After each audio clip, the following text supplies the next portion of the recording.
Hey y'all, welcome. What's going on? Hi. Mhm.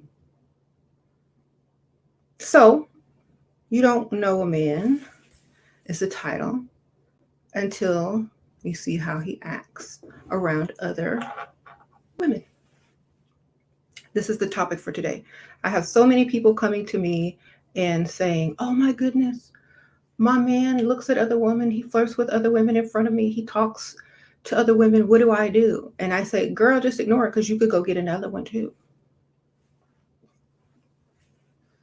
And he likes to look at other women, but that doesn't mean that you can't go look at other men at the same time. If he gets mad about that because you are looking at other men and ignoring him, then he needs to realize what he's doing is the same thing you are doing. So, um, just like they don't know, you don't know them, they don't know you. Okay. And so you may come off as a certain way to him and he may come off as a certain way to you, and y'all both don't even really know each other. And then when you end up together in a relationship, it's like, what? I don't know who you are anymore. You're not the same person that I met, because the act falls away. You know, that whole acting phase falls away and you start to see their true colors. And when you start to see someone's true colors, it's like, I didn't know you did that. Why are you doing this? Why are you doing that? Because this is who I am. If you didn't see it in the first place, I'm sorry for you. So, and then a lot of times people try to make you jealous so that you'll be like, "Oh, I lost something that I should have back." Well, if you're gonna make somebody jealous, make sure they look better than me, not worse. Okay. That's what you have to do. Like, men always try to go out and get something else, but at the same time, like, can you do better? If you can't do better, then I can't see you. Okay. I don't see better. All I see is, trying to replace me with bits and pieces. But you can't replace someone with bits and pieces. That's why women who don't know someone and then they break up with them, and then they don't want them no more, or they ignore them and let them do whatever they need to do to feel good about themselves. It's almost as if they have to put together bits and pieces of another person in order to equal out you or equal you or whatever. But at the same time, who cares? They need to do what they got to do. um but those women that they're using as bits and pieces, they don't know either. They don't know what's going on, and if they do, they don't they're not aware of it yet. I'm pretty sure if all of those women that he was using to get the attention of another woman who decided he wasn't for her anymore, I'm pretty sure that they would be pretty upset and mad and angry and just leave. Yeah, who nobody cares. You said a pretty face matters more than a nice body. I guess it depends on where you're being seen. Like, if you're a swimsuit model, then that might not be true. But if you're just a face, that might be true.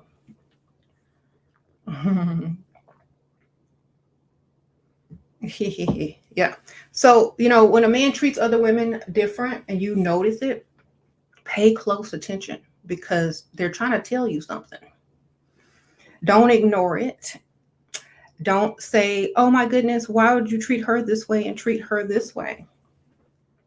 Because they look different, because they have a different skin tone, because they are from a different place, or a different country or whatever. And you notice things and you're like, okay, so you like this one, but you treat this one different, and you treat this one mean, or like you're all that and they're not. And then you treat this one, like you ignore them because you want their attention. Okay. So I've learned, or you've learned, or the woman has learned how this person operates. She is a student. an observer. She is I guess what you would call someone that pays close attention after she sees that the person is not who they are, really. So you pay closer attention when things seem off. And so sometimes men don't realize that they're giving off these signals and how they're treating people different because it's too natural to them. And until someone sees it or calls it out or realizes what it is, they may be unaware that they're even giving off these signals. So pay close attention to whoever you're with and make sure you see what they're doing. Mm-hmm.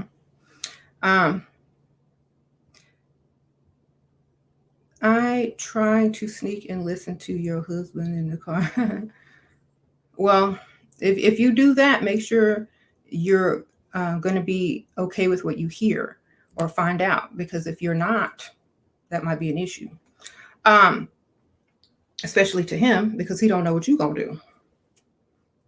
So, mm-hmm. And it doesn't really matter, leveling up needs to be both, yes, but at the same time, when you work with what you have until you get where you need to go. Like, everybody's always leveling up, but at the same time, they're working with what they got. That's what they do. Okay, and that's what I teach other women to do. If you're working with what you have and you don't like what you have, then you need to figure out a way to improve it. That's just what it is. And many people don't care, and many people do. Many people have what they want and they're, want, and many people don't. So it just depends on what it is that you deem important to you. So men, however, they don't care. Believe they don't care at all. As long as, think about it. Just really think about it. There are women with so nice of bodies, but they still get overlooked. And a lot of men will end up with somebody with a less attractive body just for some other reasons. We already know that. And so a lot of people don't put value on certain things that is bypassed and overlooked. You know what I'm saying? Unless it's for their career, or if they're trying to get something, or get someone who, wanting both, or that demands both, or whatever. So you never know. So you don't know a man until you see how he treats people, women especially. I always say, bring him around people and see what he acts like. But if you don't want to know how he really is, don't bring him around people. Or observe him around people when he doesn't realize it. Look at him on social media and see what he acts like around other people. And don't let him know, just act accordingly. Act as if you don't know, but then whatever you end up doing, remember, you still have that knowledge. So it will tell you what to do. It will tell you which direction to go and which direction not to go with this person. And see, most women and most men, they don't realize that a lot of people are strategic. And when you think you're being strategic, people are studying your strategy and creating their strategy from it. So, when you're in this dating game, or even if you're married, someone is always studying the other, always. Because it's like a game of chess. And that's why, I prefer to be, or many women, I'm not going to say just me, but many people and many women prefer to be in a relationship where there is no competition and no game of chess. And one is just going to look out for the other one, and the other one is going to take care of what they need to take care of. Now, when you can't have this, then it becomes a competition, manipulation, da da da da, because one was not who they said that they were. Okay, you know, one is not who they said that they were. And when you get into these type of relationships, it's almost like, oh my goodness, what am I supposed to do now? Ignore them. Win by default. You know what I'm saying? If you stop playing the game and you're ahead, you won by default. Doo-doo-doo-doo. Okay. So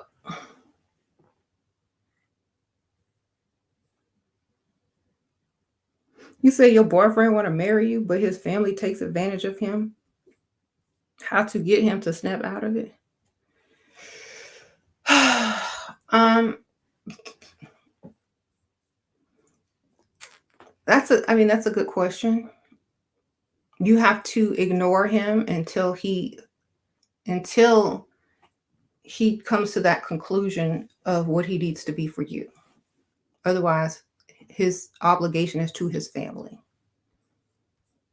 If he's not trying to make you part of the situation, the permanent situation, and give you what you need, then he probably not for you. If they ain't morally right, just get the money and go. Yeah. So we all realize that people have their representative for the first couple of months or the first 6 months of a relationship or dating or whatever. So after that, start really looking, start really seeing what are they producing, and you know what are they, how are they showing you their true selves, and then take it from there. Hmm. Because they got comfortable. They got comfortable. It was like, oh, she bought it. She don't know no better, so I'm gonna get comfortable. And then they get nice and comfortable, and then it's like, wait a minute, what's going on here? Um, this is not what I signed up for.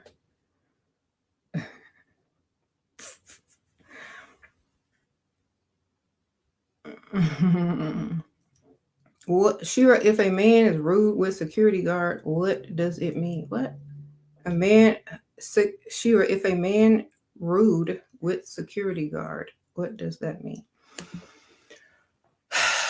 If a man is rude with or to a security guard or with a security guard, um, first of all, why do you have to be rude with a security guard? That's number one. If you was where you supposed to be and how you was supposed to be, you wouldn't have to talk to no security guard. You know what I'm saying? You wouldn't have an issue. I have never, you know what I'm saying? Like who fights with a security guard except for Otis on Martin?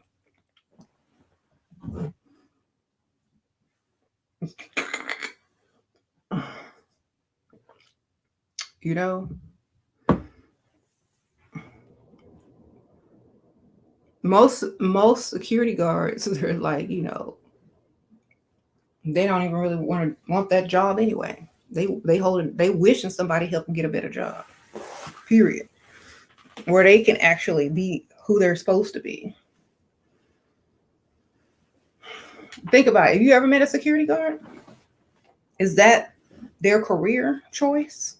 I always wanted to be a security guard. No.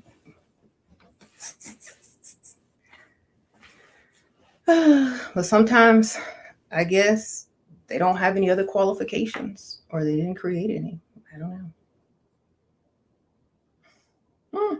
You said one of your sugar daddies ghosted you. You mad because I really liked him? Oh. Security guards only had their muscles in career as a career. The guard asked his identity card, which he felt lazy to take out from his pocket.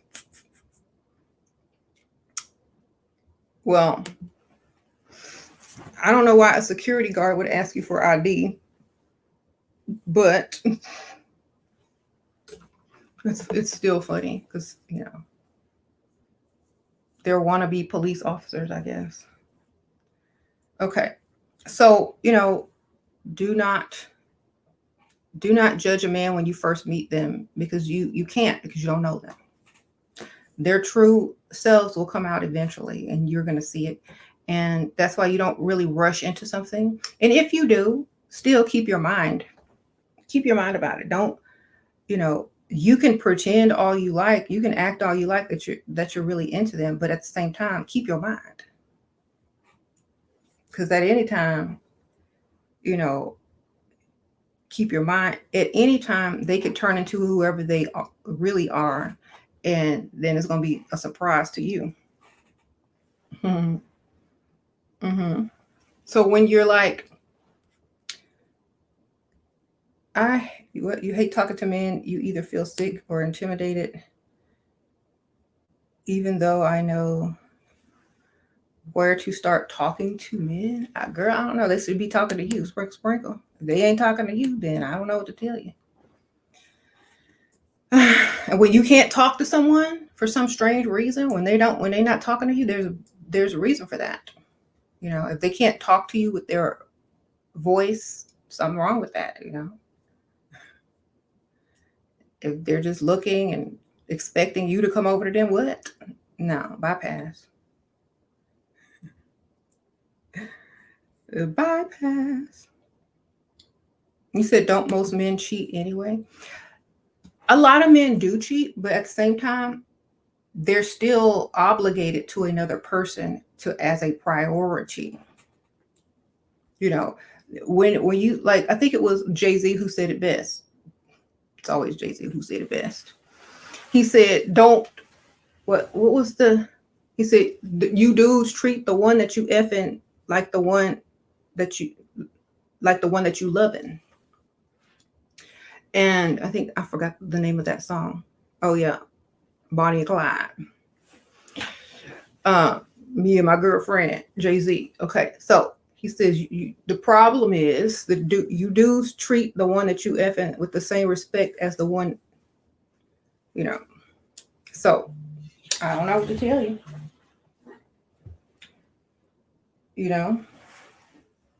Priorities. Priority. That ain't about it. Nothing. Don't do that. Exactly. The only time she wear Burberry to swim.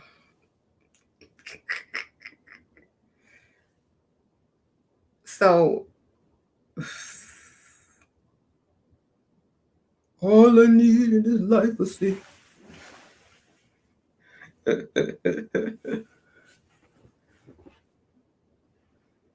Mm-hmm.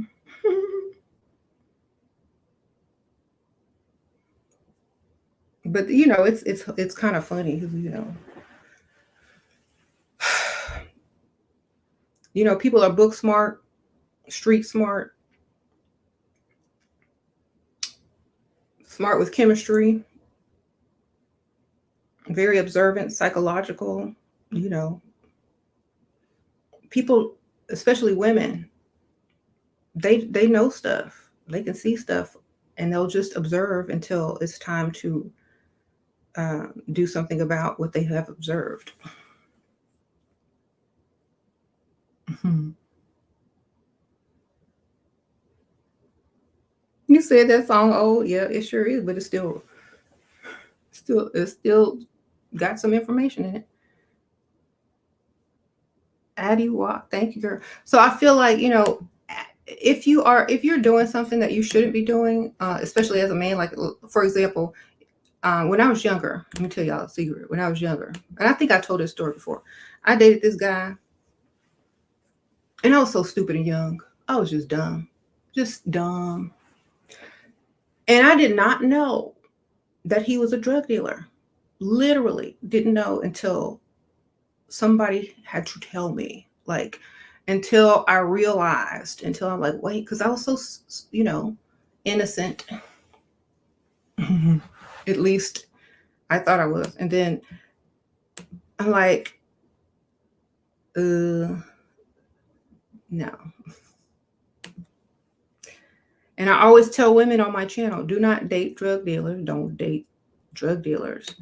And then, because when I found out that this person was a drug dealer or whoever else I was with, I was like, no, can't do that. Because your life is at stake and other people's lives are at stake that are around you or him or whatever. And at any given time, it's almost like, it's not very good. It's not very safe. And so I would prefer someone who can make a decent, honest, secure living. Even if you have somebody with a bunch of money, but they're a drug dealer versus somebody that has a secure, steady, good, decent, legal living that can totally provide and take care of you, I'm going with that one. Because that's the more secure one. The other one is like any given day is out, it's over. And then, that lifestyle that comes with it is not something that you want. The other side of the game, Erica Badu. So I don't date criminals. I mean, I myself have to be a smooth criminal to break up with the criminal who ain't smooth. Right? If you're a woman, you got to be smoother than the actual criminal to get away. You know how they always show like women on those movies and they're married to like this drug dealer or gangster or something like that, and they gotta like fake their death or like be an even smoother criminal to get away from them. They gotta do a Michael Jackson on them.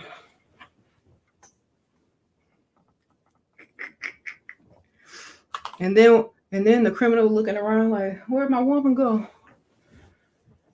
Where's she at?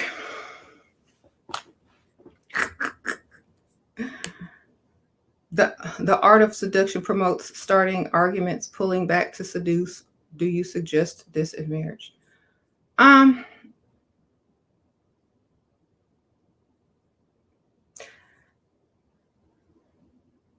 If the man really wants you, like if the man really, really wants you for the correct reason, you won't have to do any of that. All you got to do is walk around and be you, period. Sprinkle, especially if you're married. If you can't walk around and just be you and they appreciate that and they find that attractive, then and you got to do all this extra stuff, I don't know.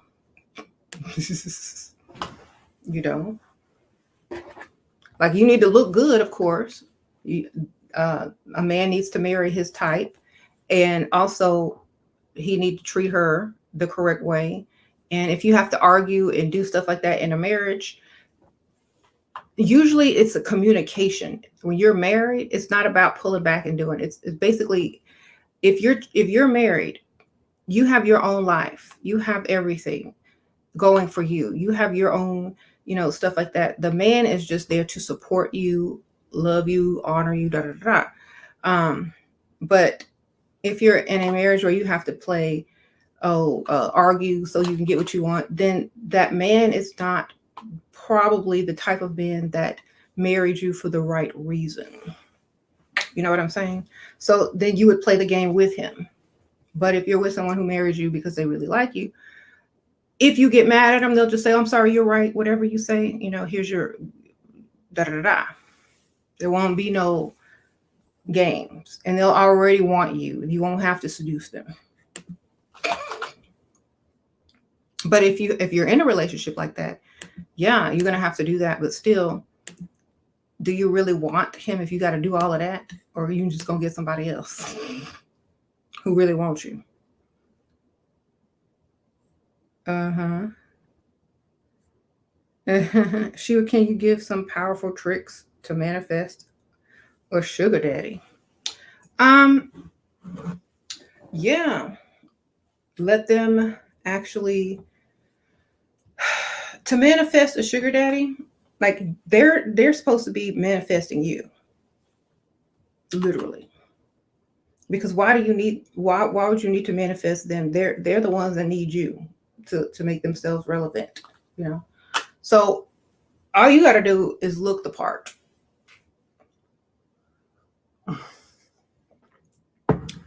All you got to do is look the part. And sometimes, if you don't have your own stuff, you don't have your own money, like if you don't start a business, if you don't have your own stuff, there will come a point where they may want to try to control you or think that you should do things for them because they have money. But at the same time, you done got your money on too. At the same time, you done got your money on, or you had it and you lied that you say that you didn't have it, but you already had money. Okay, so there's no control there. It's like, okay, whatever. So then you can see how they really are. This will reveal their true nature. Do they like you? Are they using you? Are they exploiting you? Are they going to treat you bad because you're not doing something that they want to do? Are they going to try to control you in such a way? This is their true intention. When you already got that money, you can sit back and see the true intention come alive and express itself with true intentions. And you could decide whether you want to deal with that anymore. So, y'all like my cup?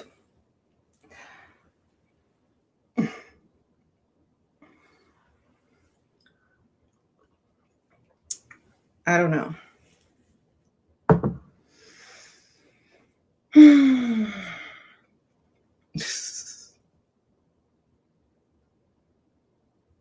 My man is opening to paying for your plastic surgery, but I want him to also do a couple procedures.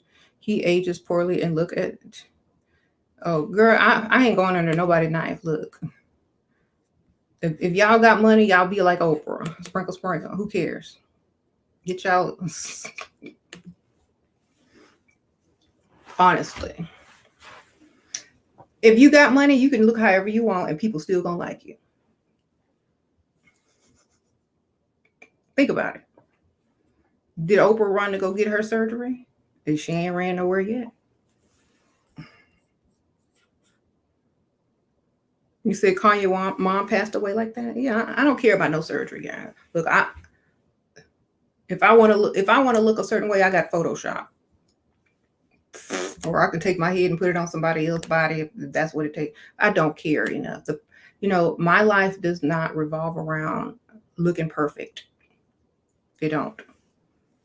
My life and my purpose is to help people get to where they're trying to go with what they have already and teach them how to get more. At the same time, if people want to go under the knife, get plastic surgery, change all this stuff about them because they don't like what they look like, then more power to them. I could care less. Okay. I could care less. Look, I never said I was perfect. I would never be perfect. I don't want to be perfect. Because with perfect comes what? What comes with perfect? Bad decisions. You're basing life decisions on perfection that is fake. Fake perfection. It ain't real. Oh,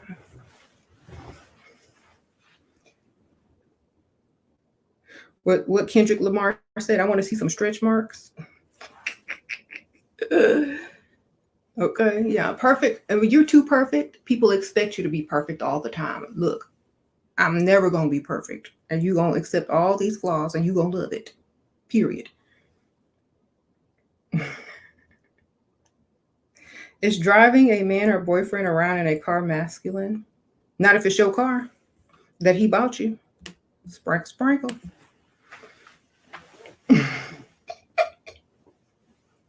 He could ride it if he bought it. But that don't mean he gonna get to drive it or tell me where to go in it. Okay.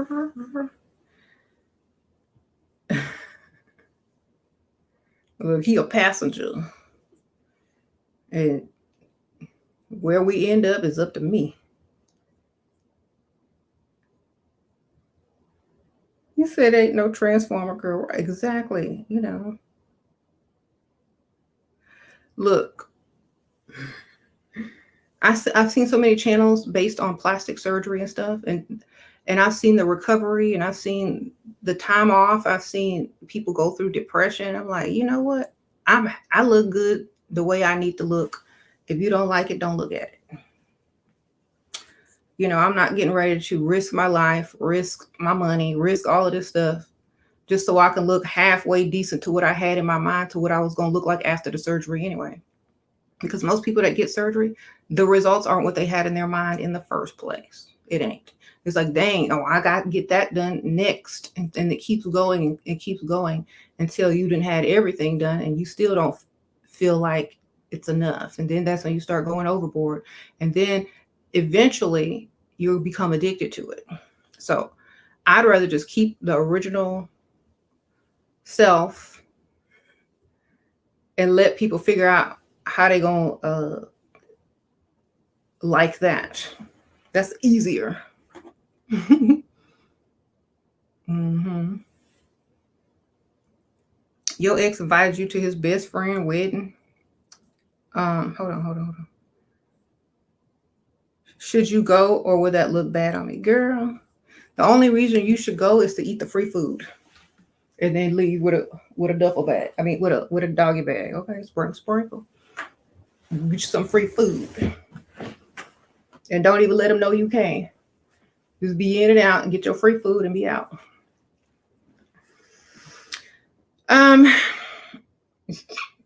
Make sure you see what they got on the menu first. It might not be worth it. What website or app or places in real life do you recommend being at to be found by a rich, kind man? To be found by? But you're a man. You want to find another man? Okay. Joe, I suggest a rich, kind man would most likely be tied up, because most of the time those type of people are already taken or married or something like that. So, I mean, if they're acting single, then you can find them pretty much anywhere. Sprinkle. Work out and take forever to get the body. Yeah, but see, the thing is, nobody cares anymore after a certain age. It's like, whatever. I look good as long as my clothes look good, my hair, my makeup look good. I look good. Shoot, I'm not a nude model, and I'm not a bikini model. Is your grandma's trying to look good? Oh, you gay? Okay. Well, everywhere you look, baby. Everywhere you look.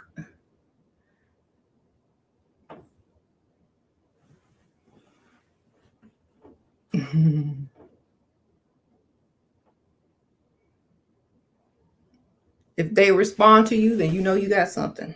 Just you gotta say hi to everybody, see what's up. What would you do when they ghost you for someone else, then try to come back? Well, you know what I always say. Pretend like you're gonna take them back and then get some of their money and then ghost them yourself. Be gone. Y'all know what I say. Y'all know. Y'all listen to my channel.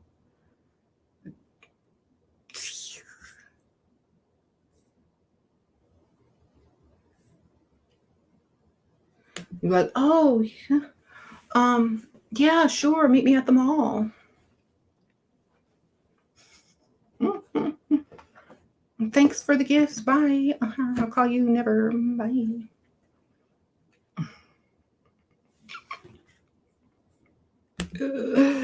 How to keep a husband interested after 2 kids when it's hard to leave the house. Thank you. It ain't hard to leave the house. It depends on why you're leaving the house. How to keep a husband interested after 2 kids and it's hard to leave the house. Girl, you better hire a babysitter or take your kids with you. Or wait till they grown or do something. I don't know. If they're not interested in you anymore, if they don't want to be interested in you anymore, then they shouldn't have married you. Shoot.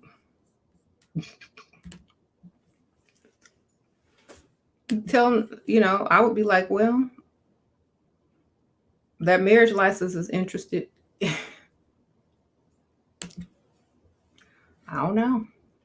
You heard the most butt enhancement pill. Yeah, but like I said, when I'm an old lady, I don't want to be walking around with stuff dragging on the floor. So, and a bad back. So, I stay exactly how the way I was created. Like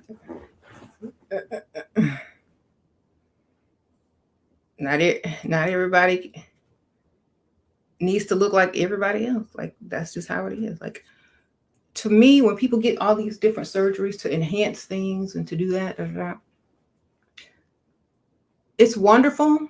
It's great if that's how they make their money, but that's not how everybody makes their money. Not everybody makes their money by enhancing things on themselves. They work with what they got, or they use whatever they got, around them, or props or whatever, makeup, wigs. They can use that.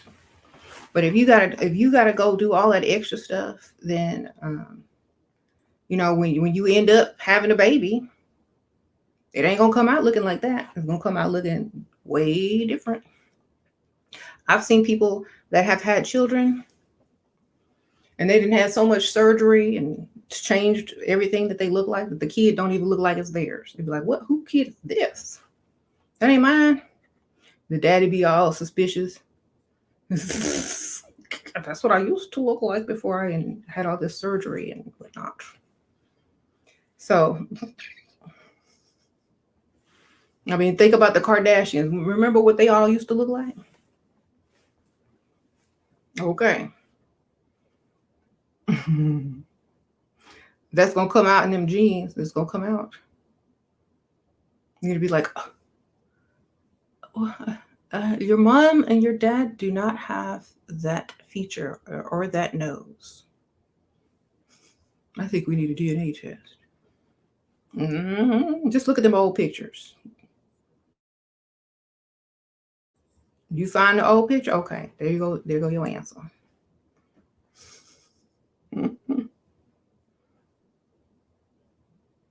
That's why they keep trying to have mixed kids so the features stay hidden. I know, right? That's true, because sometimes they can be like the combination of them will make a whole new feature. And so I'll be like, oh.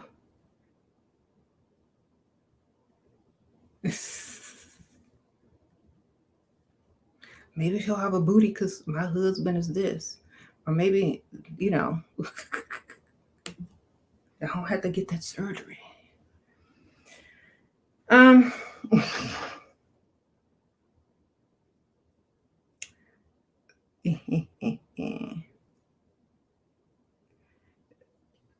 Most people are attracted to what they want their offspring to look like. If you think about it, because that's the whole thing, to mate, right?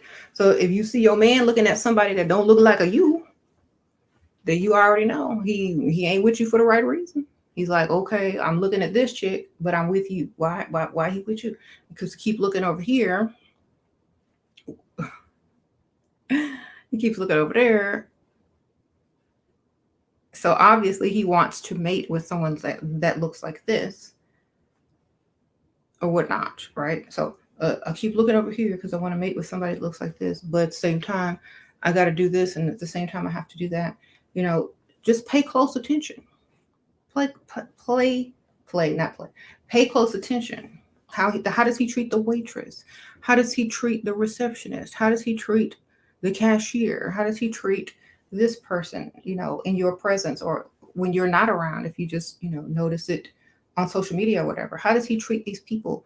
And are you the priority? Does he treat you the best? If that's not what it is, then you already know.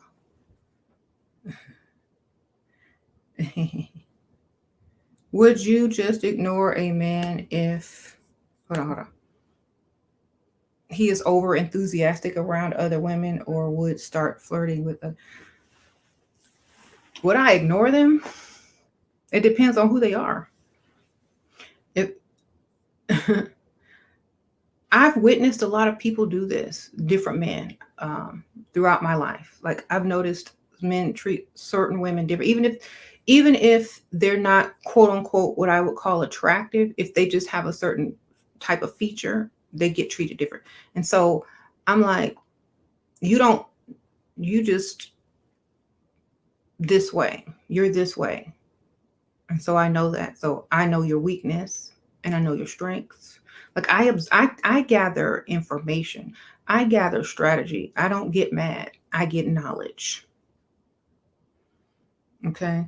I could care less about what some fool is doing. I'm gathering information, because when you are in a situation, that is also how you get your new strategies.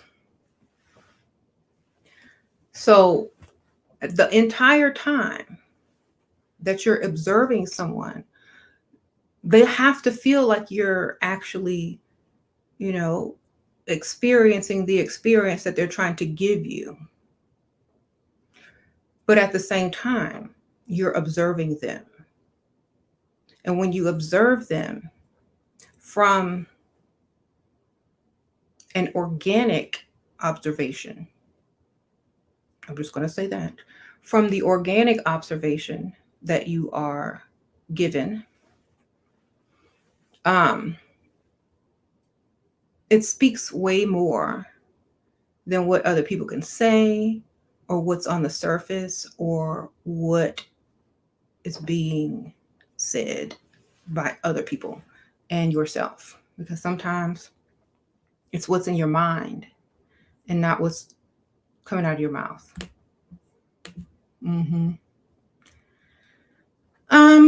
True. You a detective now? Right. Yeah, and some people mistake that. Some people mistake that as, you still want that person. No, I'm studying strategy. When you're playing a game of chess with someone, you have to look at the board. You can't just turn around and just move a piece without looking at the entire board. Okay. This ain't no checkers. You can't just be like, look at it for 2 seconds and see a move. Because in checkers, it takes 2 seconds to see a move. Literally. Okay. If I hop this one, I ain't gonna get hop back because ain't nothing over there. Okay. Click. But when you play in chess, each piece has a different move. Each angle on that board is either a bad move or a strategic move. So you got to look, you got to observe, you got to be like, see how each piece is going to move, how your pieces can move, A, B, C, and D. But checker players don't realize that. They just be like moving, king me, hop, no. Chess, baby. You play chess, you got to observe.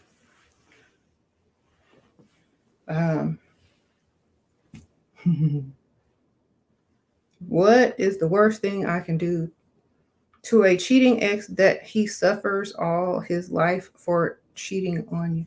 That he suffers all? I don't know, girl. I don't know.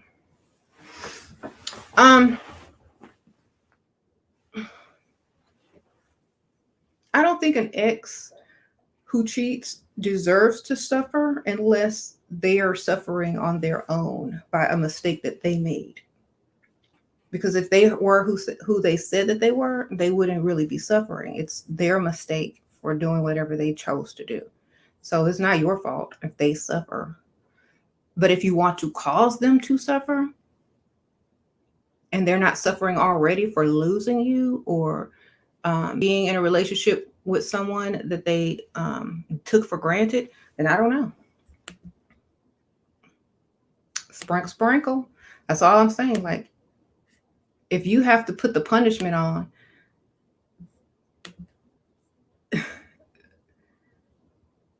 and they were caught cheating, but they're under your, let's say, maybe they live with you or something like that. What's the worst punishment you could do? Think about it. If you got a dusty man and they live with you, or or whatever type of man, and they were caught cheating, what would be the worst thing you could do to them? I don't know. I mean,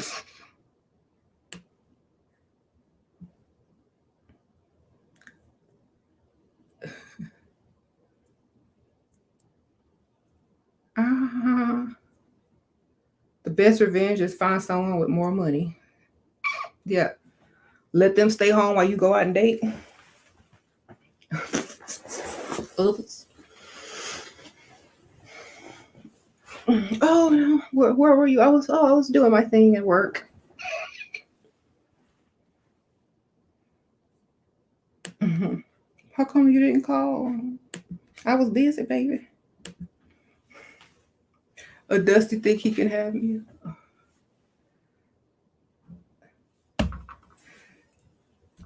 You said level up, become a millionaire.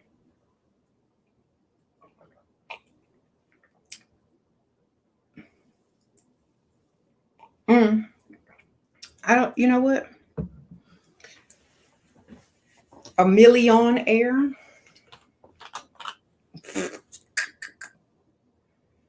It's interesting, Yeah. If I ever become a mill of any type of air or whatever, millionaire,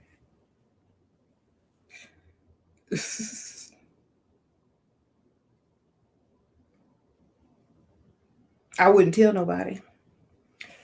And I take my money and I go invest in myself and reinvest back into myself.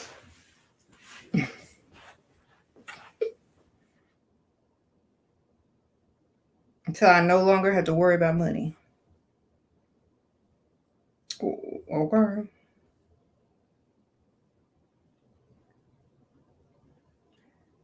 Why even entertain a Dusty if he isn't the goal? Why waste time? Well, some Dusties be coming off as like they got it together. A lot of women tell me this.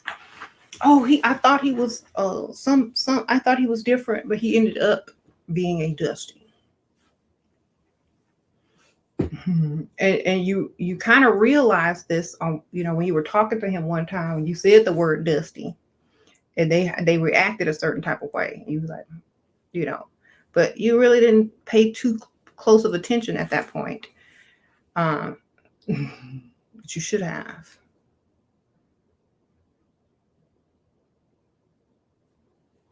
If you was a millionaire, you would spoil some Sierra.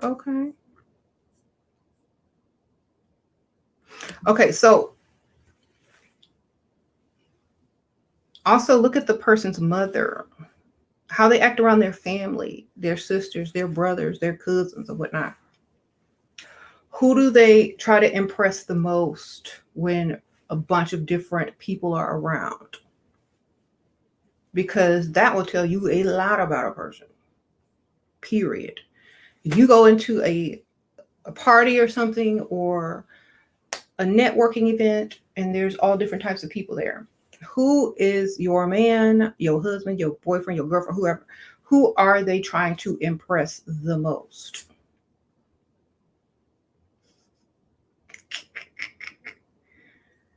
Pay close attention.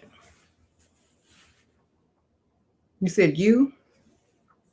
Well, that's a good one. What do it mean when he trying to impress men?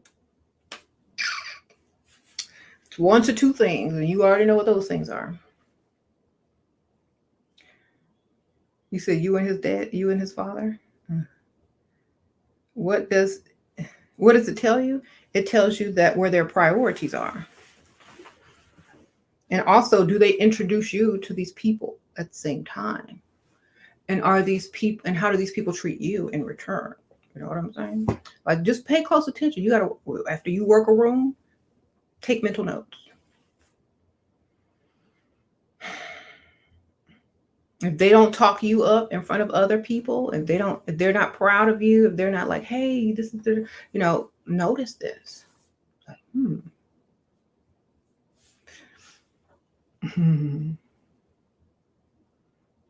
And then right behind their back, go and find the other one that was paying more attention to you than they were, and you go start talking to him.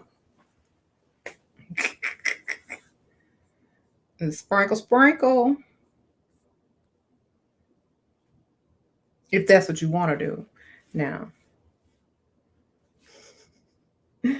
your man wanted to leave you and you convinced him to stay. Does that mean I ran after him?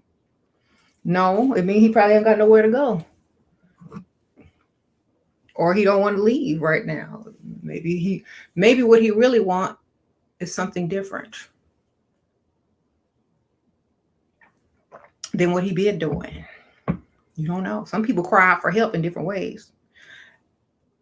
It's like a drug addict. Let me tell y'all. You have a drug addict, they will do all these crazy things, but at the same time, it's a cry for help.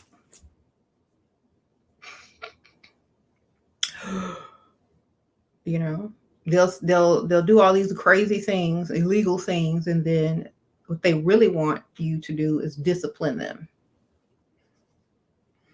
Because they'll tell you in subtle ways. They'll be like,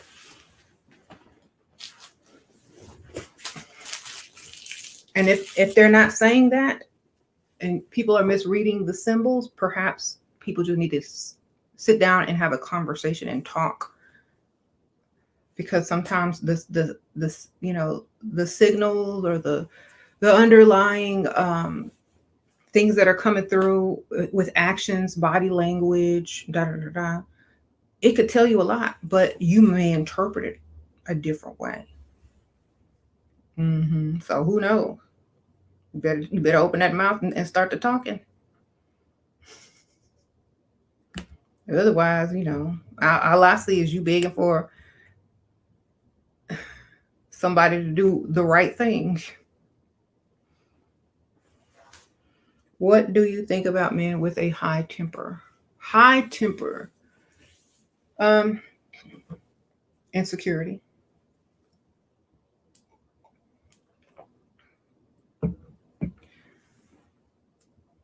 What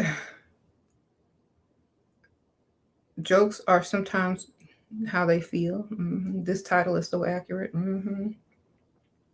This man was with his wife. What? SheRaSeven for president. SheRaSeven, how do I go back to being sweet after pulling back and being mean? I had to remind him who I was when I started getting comfortable and taking me for granted.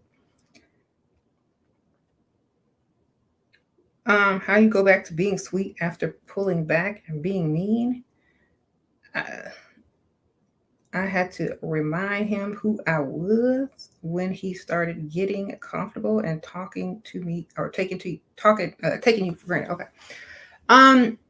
When there's a reason to act sweet. I mean, most things are, responses to action. There's no action, then I don't know what I could tell you. Okay, like what has he done to make you act sweet again? What if the man always cheating and then apologizes crying? What does it mean? It means he ready to. It means that he's crying because he got caught. I don't know. Or was called out. I don't know.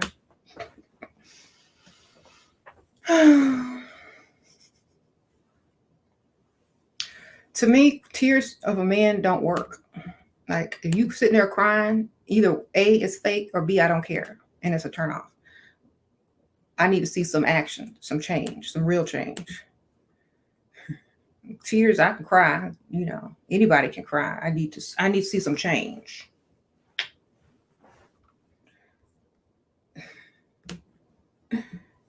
The only thing that works for me with crying, like even when Michael Jackson did his fake cry, I was laughing. Like y'all remember when he used to say, "She's out of my life." I would laugh.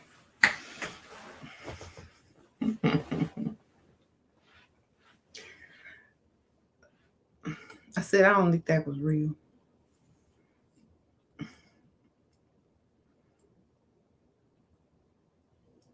What about when you level up and friends start copy your dress and dress like you? New friends start friending.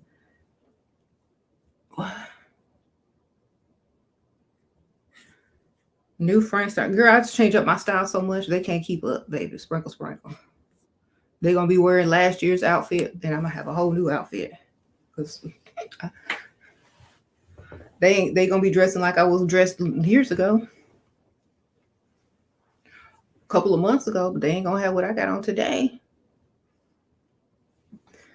Okay. Mm-hmm. And I wear something crazy on purpose so they look stupid when they try to put it on. Because I can pull it off. It's like I be wearing all them crazy color wigs. I can pull it off. Whatever. You put this on if you want.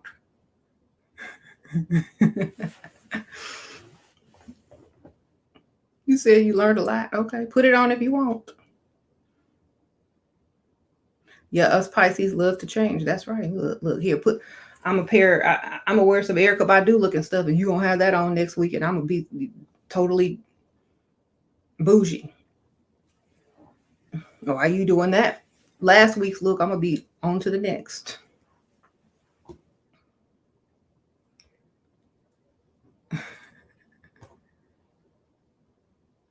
You got a problem with copycats?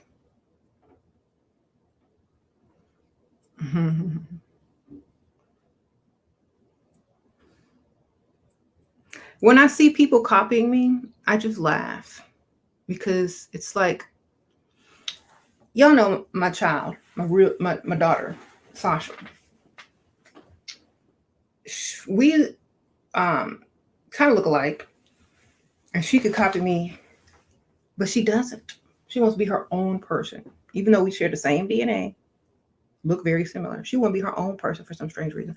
Why? Because why would she want to be somebody that already is? That don't make no sense. Especially her mother. She don't even want to be like her, so she want to be an individual and choose how she wants to be. She has a way different style than I do, and I think that's very good because it would be sad if she copied me, because that means she's not expressing who she truly is. So I like that she doesn't want to be like me.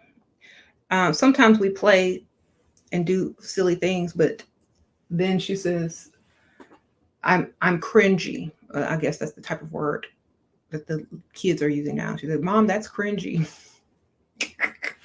Okay, then don't do it.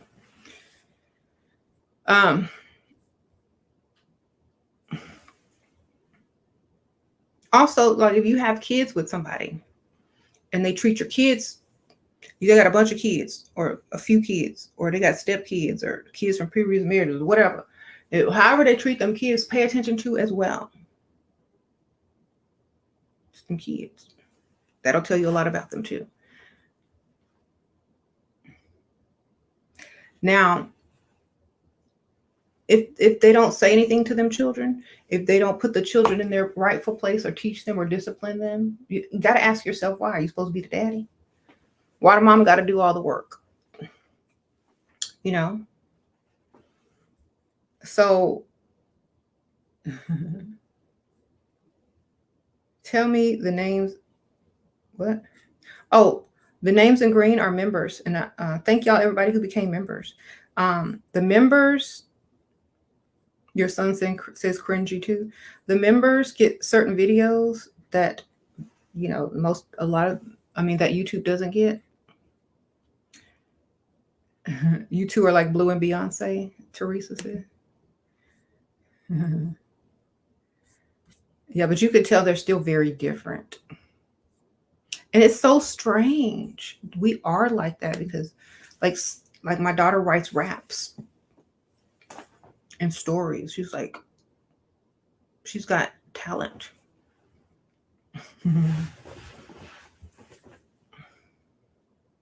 She writes lyrics, I should say. And they're very good.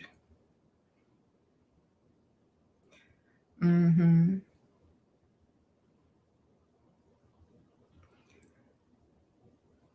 How do you become a member? Just go to my channel page, and there's a button there that says join, and then you can look and see which type of member you want to become. Okay. You might have to do it on a computer or a laptop or something like that. I remember you spent $70 on a banging ponytail from my beautician. Why this ugly pick-me came in with her $10 great value version. Girl, I don't know.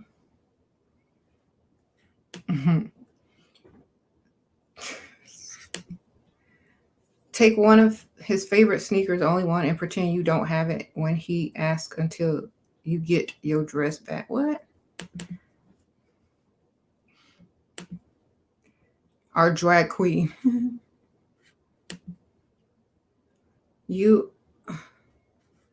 Everything is cringy to them. I'll never love a man as I love my children ever. Mm-hmm.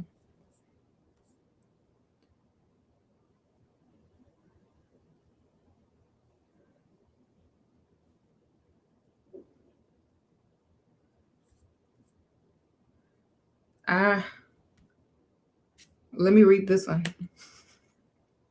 Bernice says that her husband is 27 and is temporarily on Viagra. Okay. Because supposedly he is stressed or overthinks sometimes. I believe that, but sometimes makes me feel insecure. Red flag. If your husband is on Viagra at 27, something else is wrong. Sprinkle, sprinkle. Okay.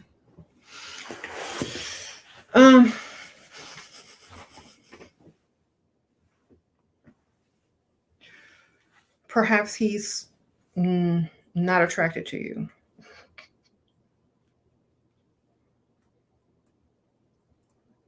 Mm-hmm. How to get along with his daughter if she is only 12 years younger than you? 12 years is a long time.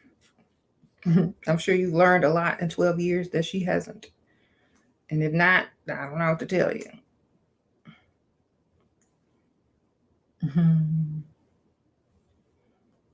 As long as he pay the bills, who cares?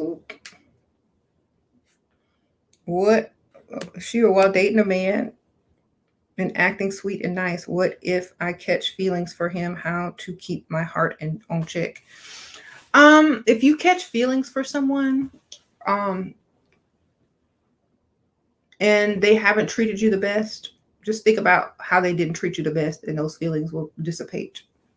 You'll be like, those times were, just keep the memory and throw away the actual feelings.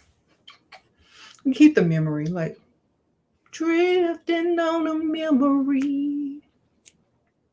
Keep the good times as a memory, but also remember the person's true nature. So there's no reason to get rid of a good memory if you have to get rid of a bad person.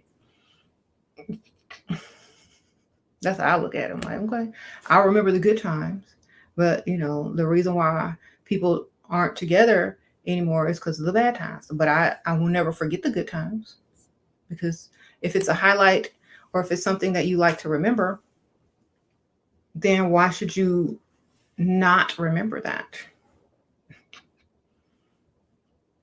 And it'll also remind you of, why you like that person in the first place, and why you found out different later on. It's like, y'all, your representative was so good.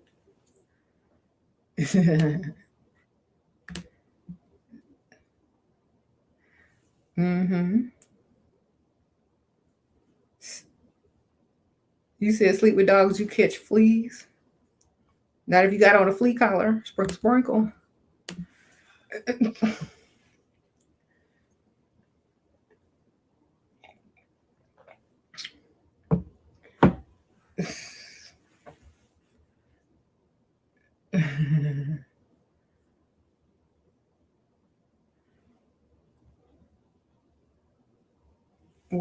Should I go back to the ex that was only showing me off to his friends, family, but doesn't actually care about me, but says he does? Where's the proof? You got some proof, some evidence, some material items, some what you call it, recognition? What you got? Did he get a portrait of you and hang it behind? What he done did?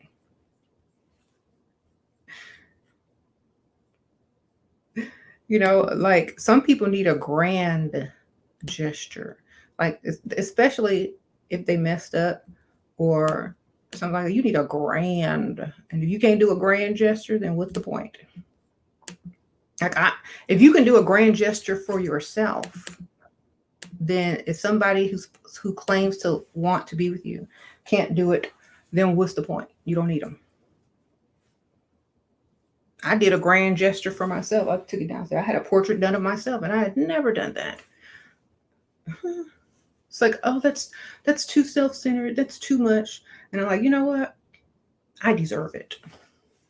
I'm 42 years old. I ain't never had a self-portrait or whatever like that. I don't even have pictures of myself hanging up on my wall. I got Michael Jackson and whatnot, my kids and stuff. I don't have nothing of me.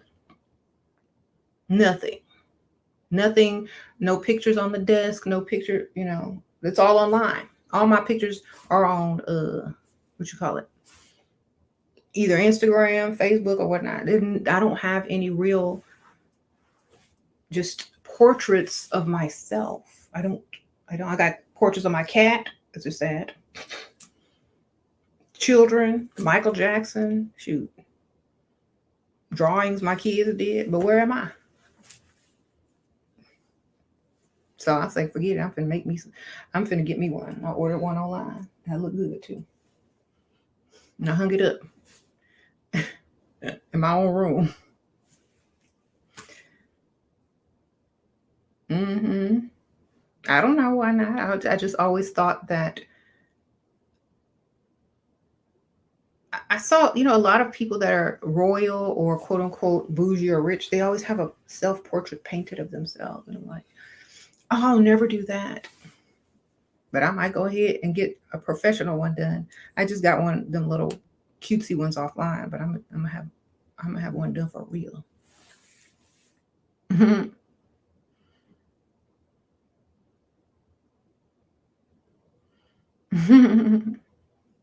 How about one of James?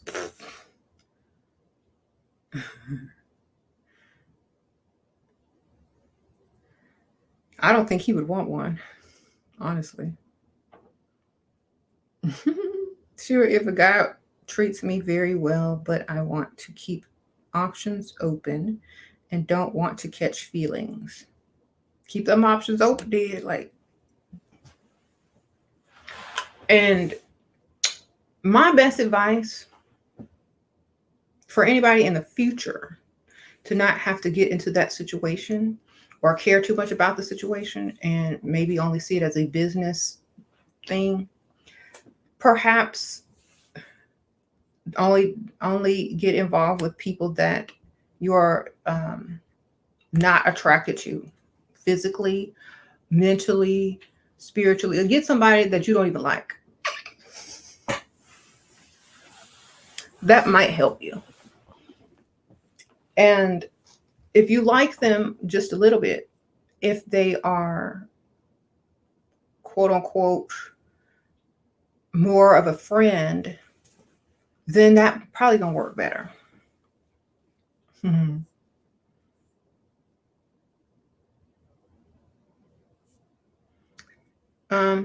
You said I have a bias against James. No, I don't.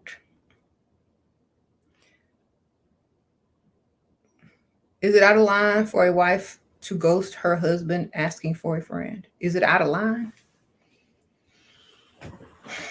Is her husband mute and deaf? Because, like, is he blind too?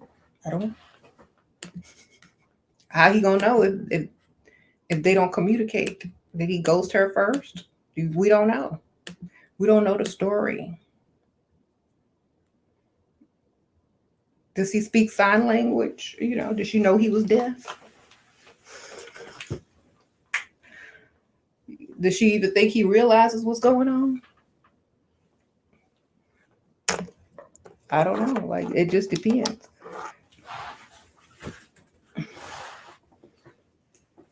Y'all seen that? Okay. For some strange reason, the other day I watched this movie called What About Bob, right? I don't know why I watched this stupid movie, but it was hilarious. Y'all need to watch that movie. So, What About Bob is about a psychiatrist who has this best-selling book and this extreme patient that's super crazy and has social anxiety or something like that. Y'all seen What About Bob?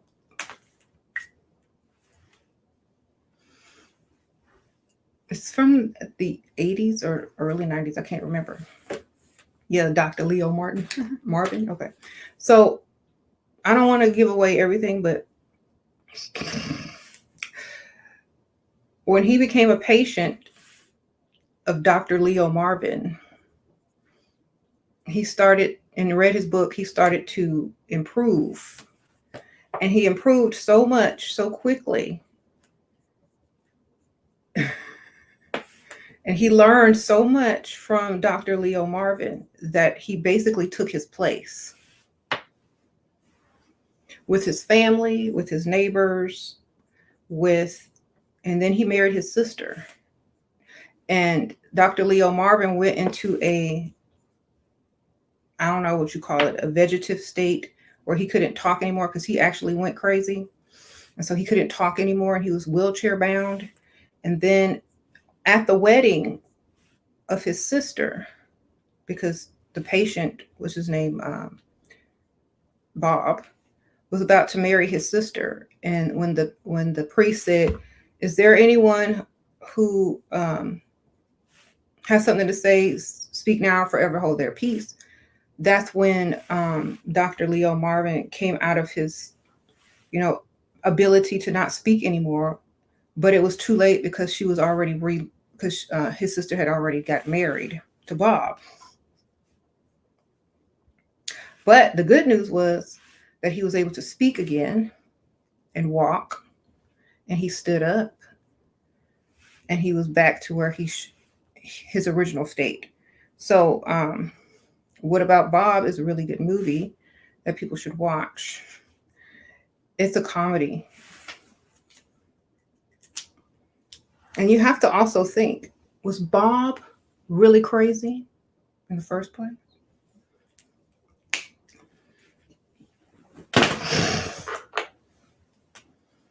Now that's the question that should be asked, because he did not seem very crazy at all. He was very strategic and smart, but only seemed crazy. And the psychiatrist did not have enough information on this person before they decided to take them on as a patient.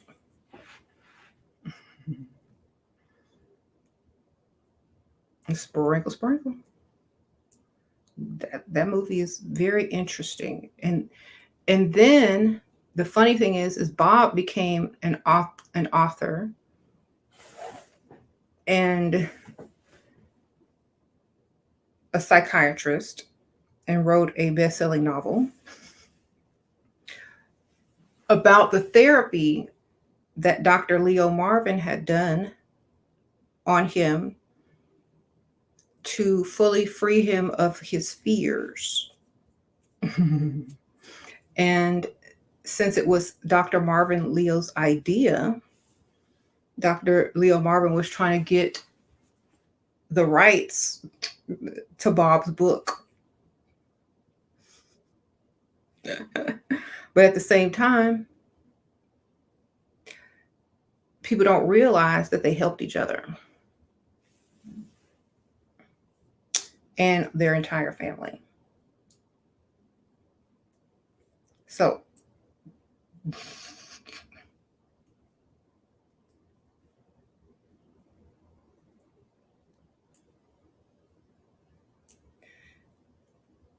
what about Bob? That's the name of it. You said Bob was your ex.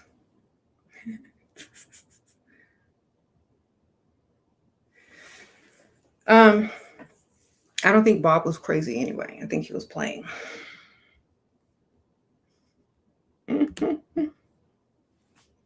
Anyway, how do you get intimate with a man if means who to just not your type? He wants a relationship, but I always make excuses when it comes to being intimate.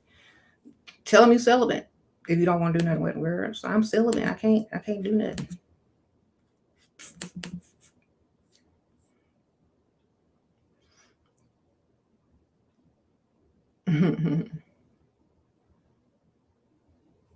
What if you went searching and now your feelings are low-key hurt by what you saw him say to another woman, Ella? If you're not talking to other men at the same time, it might hurt more. But if you are and you know the type of person that he is, it's not a surprise. You know what I'm saying? What I would be more offended by is who he's talking to and what they represent. You know what I'm saying? Like, how could someone be so ignorant or careless to who they choose to speak with and what they represent on a public platform? So, for example, if you see your man talking to somebody that represents something that you are totally against, you'd be more mad at that than what he said to some chick, right? I've seen this on 2 occasions. People were like, it's not that he was talking to someone else, it's that what these people represented I did not like, and why is he associating with them?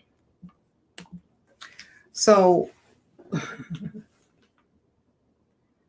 that could be some of the issue sometimes. But if your feelings get hurt from looking at a woman talking to a man, that's trivial. If you have any type of mind or brain, you're going to see what this person he's talking to is truly about. And if they're not about something that you are in agreement with, then you have to ask yourself, who is this man that I thought was somebody that is, he's obviously not. Right? So sometimes you can learn a lot about someone by the type of person that they choose to speak with. I told y'all, chestnut checkers. People just look at one degree. You need to see all of them.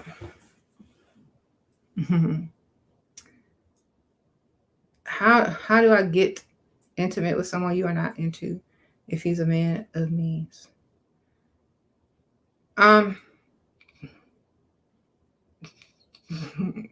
Why would you want to?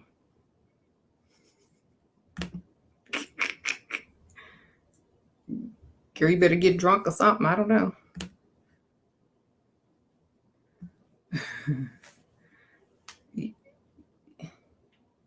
Yet I collaborate with Manosphere, Pick Me, YouTube content providers, show me the money. Well, some people don't come off as manosphere.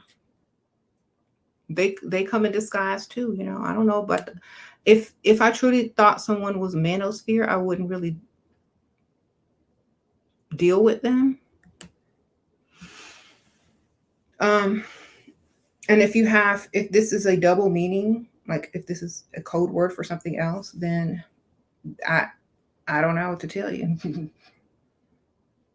hmm Some people trick you though. They come off as another way, and then they end up another way. Like, for honestly,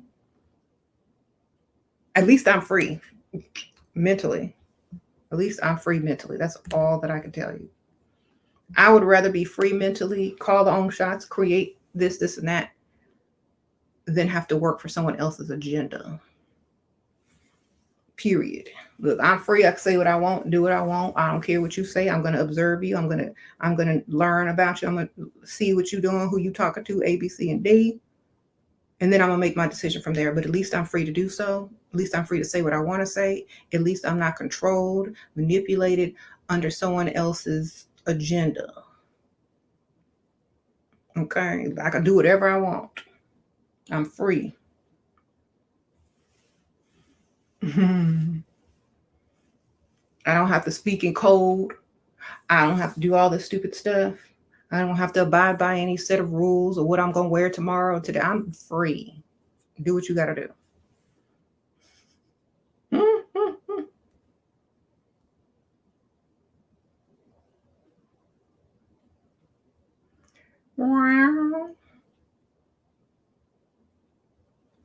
Dang, I've been falling for this mess too long. Thank you, girl. What? Who cares? I don't care. Like, once I really see who you are, there's nothing that can be done. Period. Mhm.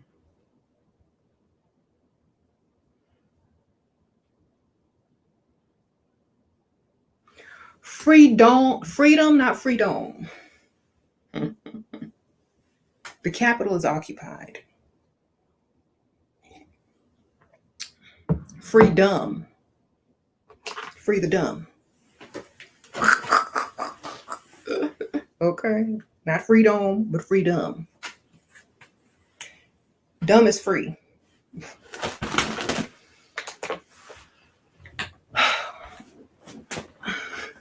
A person that presides over themselves, and a person that presides over themselves has the panoramic view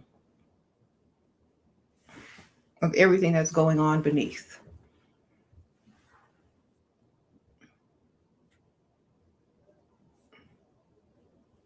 hmm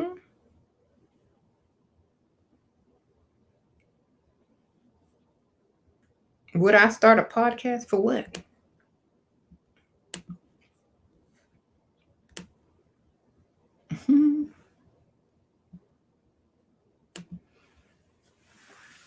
Who's still doing podcasts?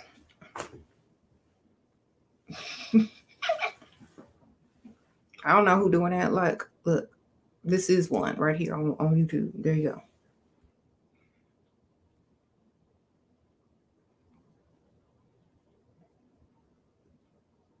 People always try to suggest stuff to you. Was that my idea? No, it wasn't. So therefore, I don't need to do it. Was this my idea? No, it wasn't. It was a suggestion from somebody else that I don't know. So why am I gonna do it? No, I ain't doing it. I do what I want. I'm that's the beauty of it. People can suggest all that they want. Doesn't mean you're gonna do it. The power of suggestion only works if that's what you want to do because you're aware of it now.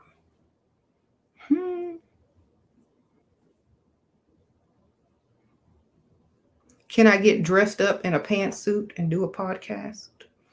If I do, it's going to be because I choose to, and I probably will never choose to do a podcast.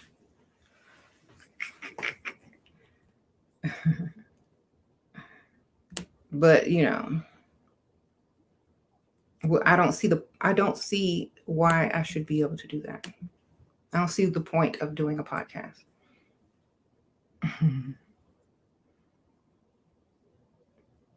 A podcast is YouTube with your eyes closed.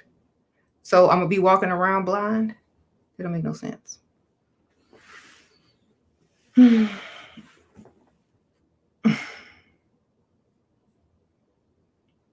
So annoying when people give advice or suggestions. I know, like, where's my money? If you gonna give advice, put some money on it. Like, people ain't gonna just do what you say. And still, even if you put some money on it, they still might not do it. Like, who has the power? Who has the true power? If people go by what other people suggest and tell them what they should do, then who are they? Look, when I remember I did it for the money, I don't care, but then he fakes it, takes advantage. Exactly. I'm gonna take the money and still don't do it. I forgot. I can't. I never say it for sure. Maybe, perhaps. We'll see. Maybe, maybe not.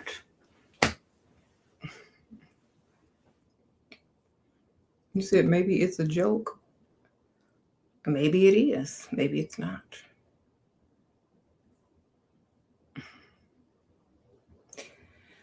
Maybe people shouldn't be so concerned with what other people are doing with their lives and get their own life. That's number one. Number one, get your own life and stop worrying about what other people are doing. Live a separate life so you don't have to care. So you don't have to look at other people every single day to figure out what you're going to do next. Okay? Literally. Go do you and let them do them. If you get caught up in it, then that's your fault. Because people try to tell you. It's not when men telling you something you believe that. Like, if you get caught up in a relationship with somebody and you don't learn from it, and you take advantage of your own situation and try to use the alchemy of the situation to improve your life, then that's on you. I always teach this. If somebody mess up, if somebody is who they say that they're, if someone is not who they say that they are, act dumb. Play along with it until it's time to do what you got to do. I mean, nobody can think someone's that stupid, not for that long anyway. And if they did, they didn't know you. You said maybe it's Maybelline. My own life is definitely enough to deal with. That's right, deal with that. Because that's going to be better for everybody. They almost never who they say they are anyway. Yeah. They always do. And the sad thing about it is, like, I was telling some, there's people that don't have a life. They got to find life. They got to find a life. There's some people that are just roaming around and don't have a life. But whose fault is that? Whose fault is that? It ain't my fault.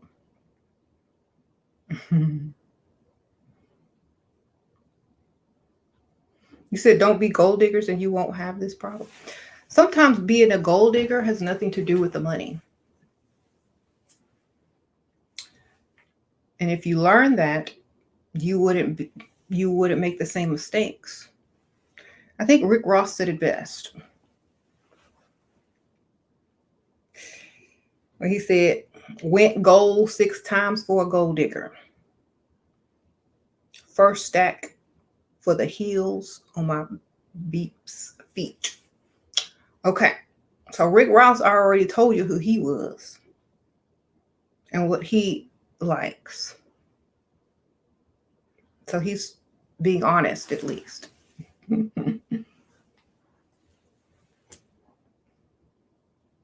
A gold digger will tell you they're a gold digger straight up, because that's what they're about. But when you try to lie and hide and your true intentions, they're going to be found out later anyway. So it don't matter.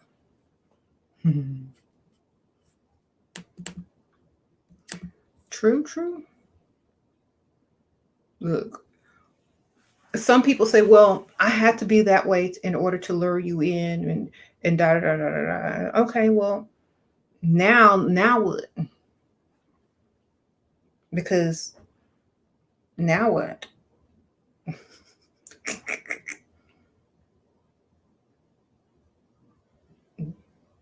Luring someone in is not the same thing. Because, gold can be found anywhere. And so can money. You could take gold and create money out of that. But what you can't do is take money and create gold.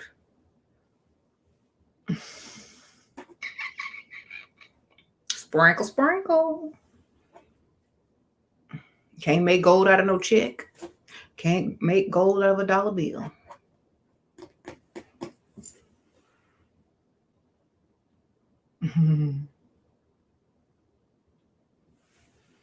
Even if a fat man have money, I would just take his money. Exactly. I never put out for money. No thanks. But my gift of gab makes them want to give me money. It takes manpower to get it. Why do men try to attract women with money and fancy gifts, but then complain when they get gold diggers? I don't know. I mean, you knew what you was doing.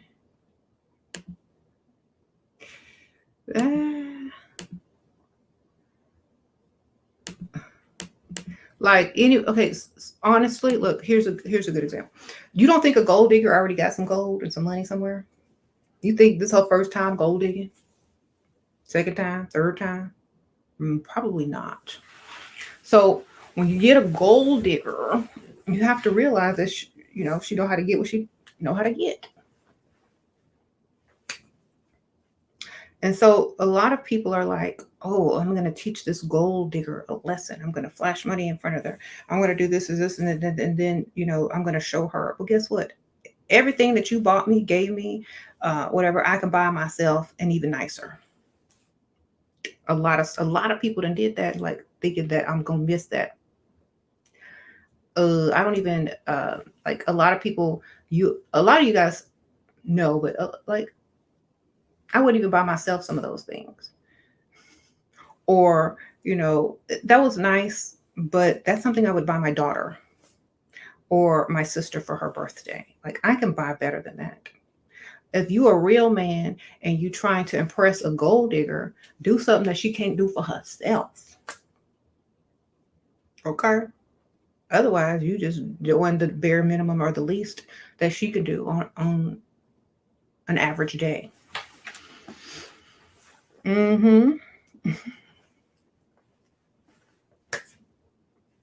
You said you're a stability digger, okay? That's right. Like, you can't pretend to be something you're not, because it's going to show up sooner or later. So, if I'm a gold digger, or if I like people to pay for stuff and do stuff that I don't want to do or can't do or whatever, then that's what the person should do. But if you're like, okay, well, if you really trying to impress a gold digger, if you really trying to, lure them in, you're going to have to do a lot more than the bare minimum. And it's not about the money. Y'all have to realize it's never about the money. It was never about the money. It's about how far you will go to impress someone how far will you go to impress someone? How far will you go to show that person, that they are a priority? Because it's not about the money. If a gold digger needs money, she can go anywhere and go and get it. You say it's about power. No, it's about priority. Everybody thinks it's about power. It's about priority. So let me ask y'all a question. Power versus priority. Which one would you rather have with a person? Think about it.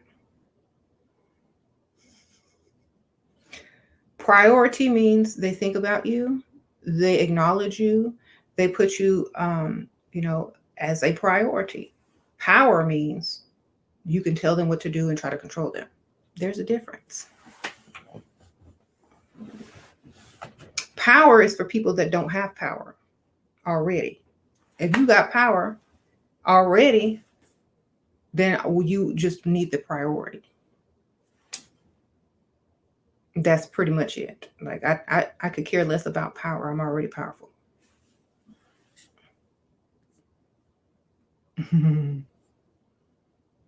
Only the powerless seek power. So it's about priority. There's a difference. Priority, I love having the guy. I don't know. Girl still is around other women. What? You don't know a girl till she's around other women. That's true.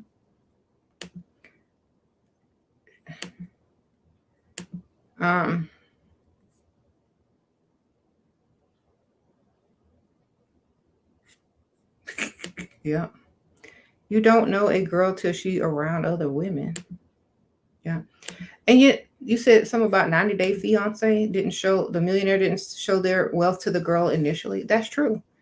I know what you're talking about. So sometimes the girl may not even be attracted to the money, but if you just so happen to have money, that's an added bonus. But still,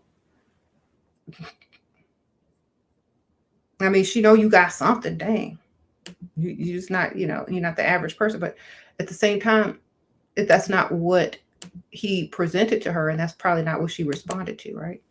Does he really be trying hard to get the attention? That's right.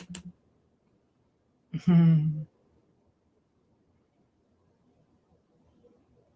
don't know a girl till she around other men. That's true. So that's very true. And the funny thing is, especially if the man is with you and you respond to a man in a different way, it's almost like they get jealous or something like that. But then when they do the same thing to you, you're supposed to just think, oh, it's no big deal, right? So the same treatment is given. That's my thing. Like the woman will reflect the man always.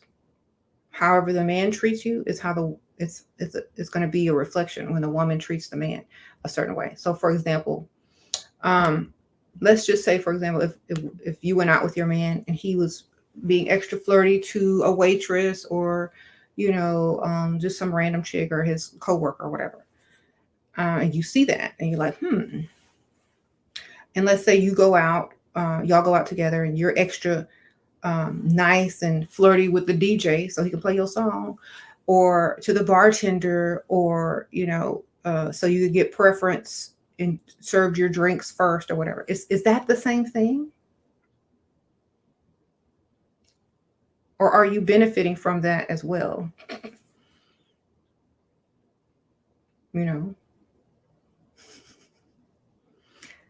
So I don't know. How long does it take to unclean pick me ways? It takes as long as the woman cares enough about the person to be wanting to be picked. I think when they stop wanting to be picked, I think that's when it ends. And sometimes pick-me's don't even want to be picked. They just want to remind you, not to mess with someone unless you're going to put them as a priority. You said that wig stiff? Beyonce would never. Well, I have hairspray in this wig. It don't move. It don't move. My hair. Girl, some Gorilla Glue up in there. Some generic Gorilla Glue to keep certain things away. Okay. I have seen girls who just want attention but not a serious relationship. Yeah, I mean, who don't want attention? People that hide, don't have no pictures on their profile. Okay. Who don't want attention?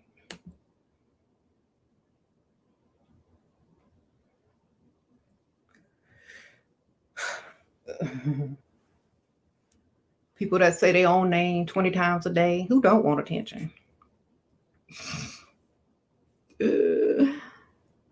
Y'all act like nobody wants attention.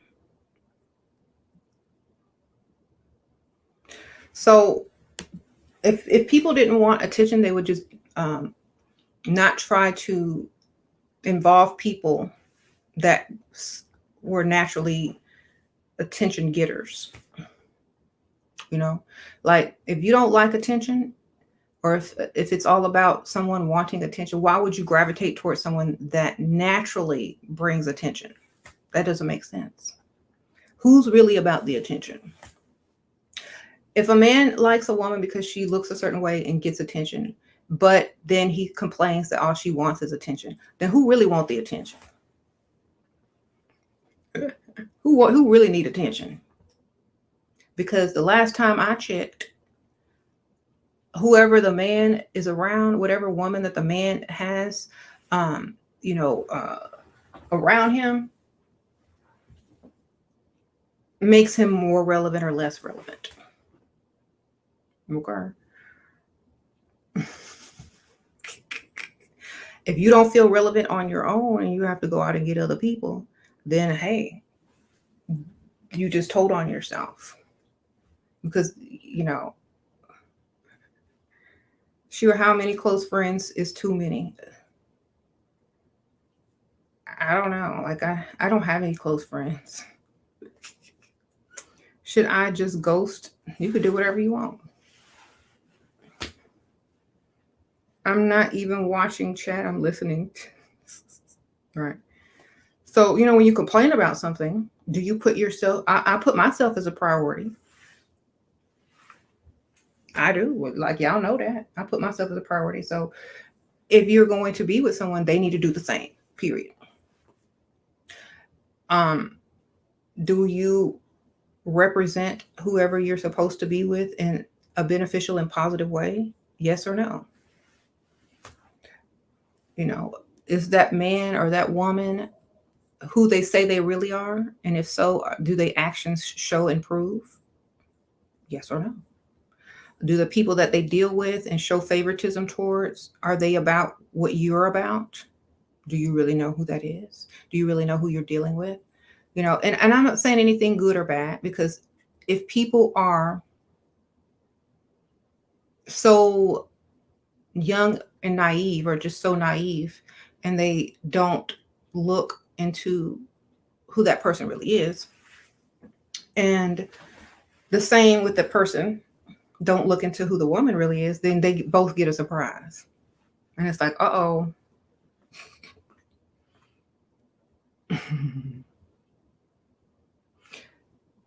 Uh-oh. But the thing is, they can fix that if they try. You said, yes, they want attention, but from how many? I don't know. I mean, who want attention? I don't know. I mean, I have 3 YouTube channels, 2 Instagrams. I have different channels for different things. I'm not someone who constantly tries to make people like me. I could care less. I say what I want to say, and I don't care what other people think. And to me, a lot of people like that. And I don't know if that's what gets attention or other things, but I like to say what I like to say, how I like to say it, and I don't like to be censored or muted or anything like that.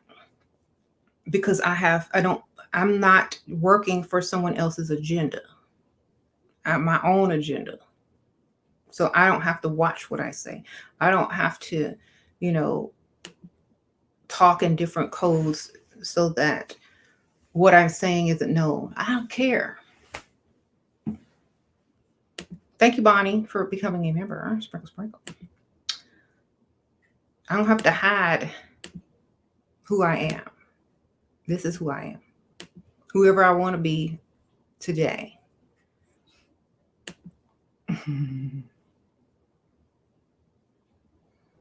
What you see is what you get. How to stop seeking validation? Seek yourself.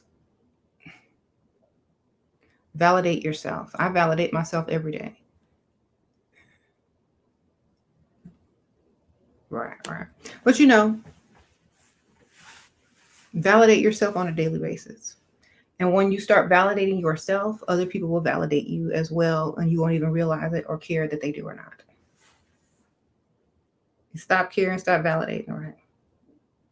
How to get over embarrassing yourself in front of your man having an emotional outburst because of jealousy.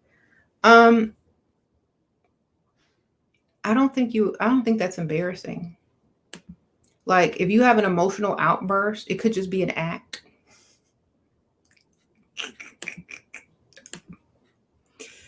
You know, like some people, like if you have an emotional outburst, if that's a reaction, if that's a natural reaction, wonderful.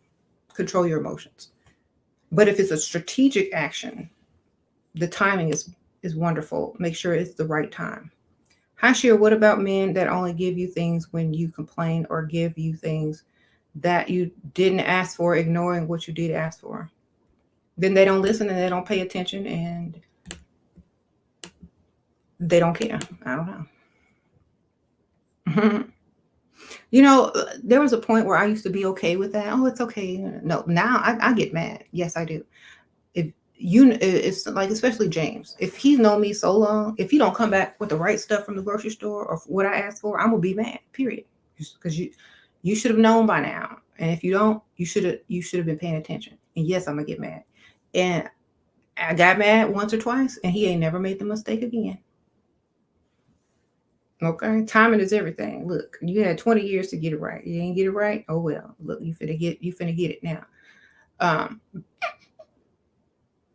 But then they'll be thankful. Like, thank you for telling me because I just want you to be happy.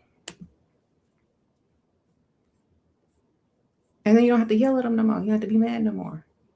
And everybody's happy. But you do need to tell them at one point. You can't just be like, that's okay. And then I'll get it or I'll order it online. No, look, you gonna go and buy me something, get me what I want, what I asked for. If you don't bring it here, then don't even give it to me because I don't want it, period. You got the wrong stuff. We don't do that. I don't eat that. I don't drink that. Get it out of my face, period.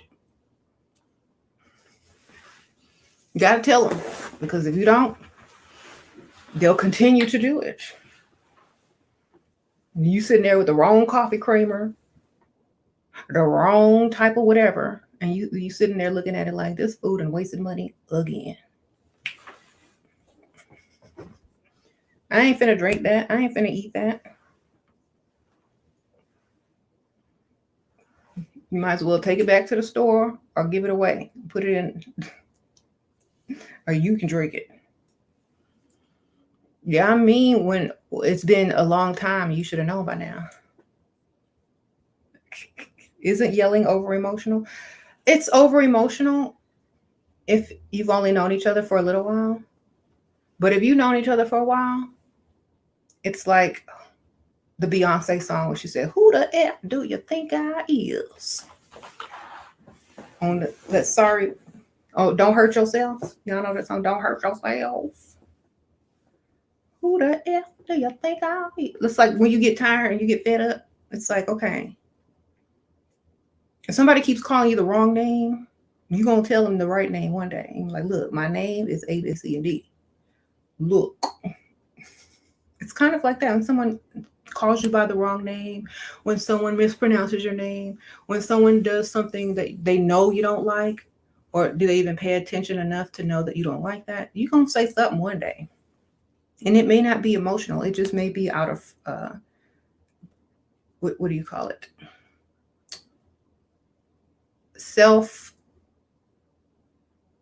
respect.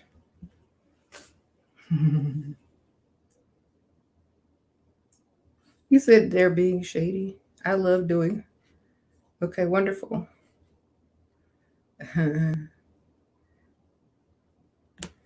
Like I'm glad everybody here is so into fitness and health. I hope that maybe you can start a business, be a personal trainer or whatnot.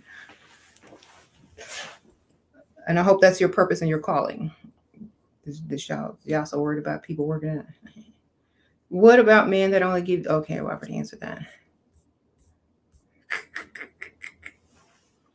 People that call you the wrong name are being shady. They show off that look.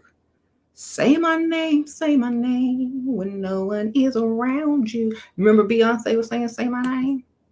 And Michael Jackson said, just call my name. They've sang them songs for a reason. Nobody ever answered them back. Well, Jay-Z did, but poor Michael, nobody ever answered him back. I did too.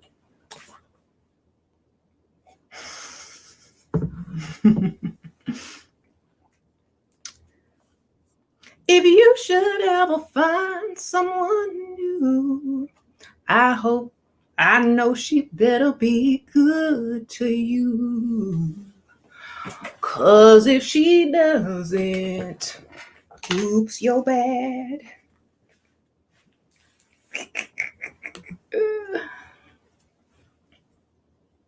I changed the lyrics up on it.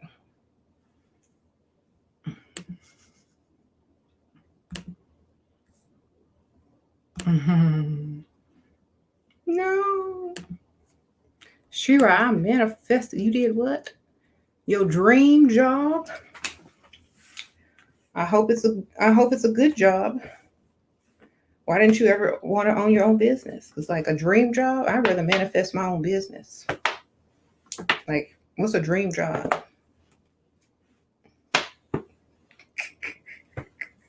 How about a dream business? Your own business. Like, why waste time manifesting a dream job when you can have a dream business?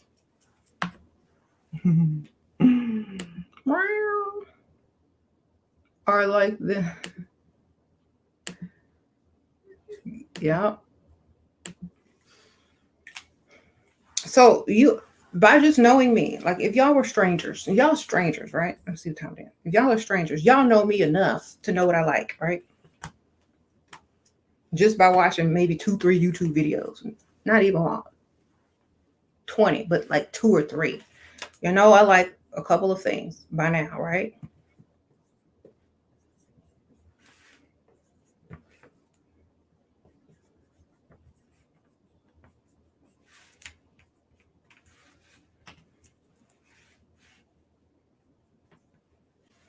Mm-hmm.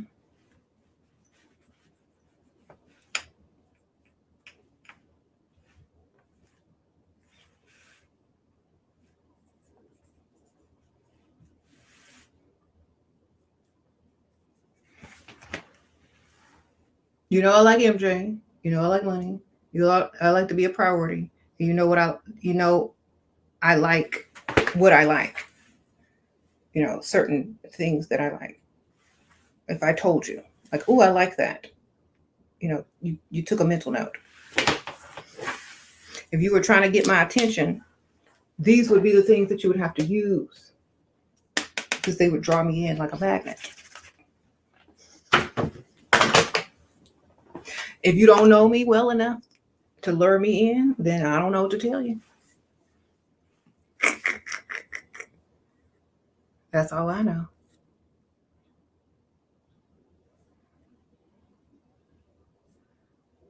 Um, Anyone who knows you for 5 minutes knows you don't like dusties. Y'all are silly. How to look virtuous and innocent? Study someone who's virtuous and innocent.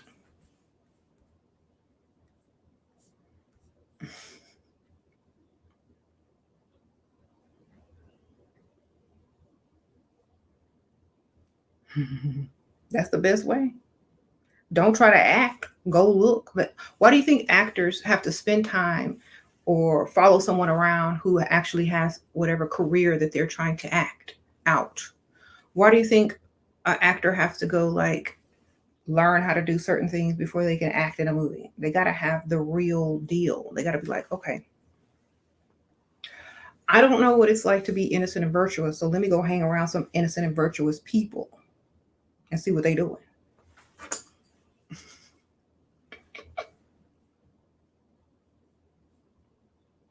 And that's how you learn.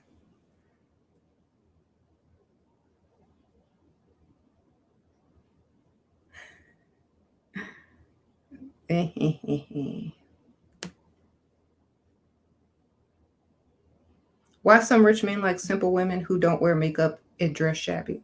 Because they don't challenge them.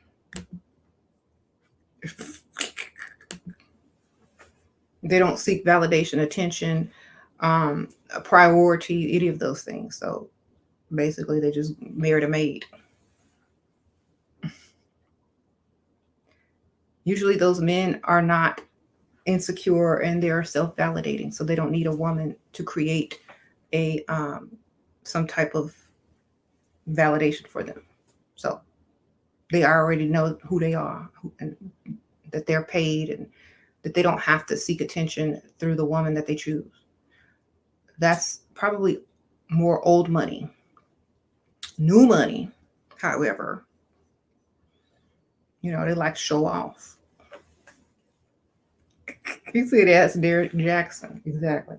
They got to show off what they got. Ooh, your woman is like your car when you don't have your car. You leave your car in the parking lot. Your woman is your car after that. If it's kind of like the song "Bag Lady," except car man, car woman, or man woman. I don't know what you call it. Bag lady, you gonna miss your bus. But instead of bus, ride. It's like, okay, so I parked my car in the parking lot. Now I'm going into this place, but now I still need people to know that I'm all this and that. So let me bring this woman with me. Okay, great. Now I got this woman with me. And when no other women are around me validating me, then, um, whatever. People don't know what I'm about and my status level. So the same thing, you bring value to each other. But if one doesn't recognize that in the other, then the relationship is only one-sided. How do you get the ring? Um,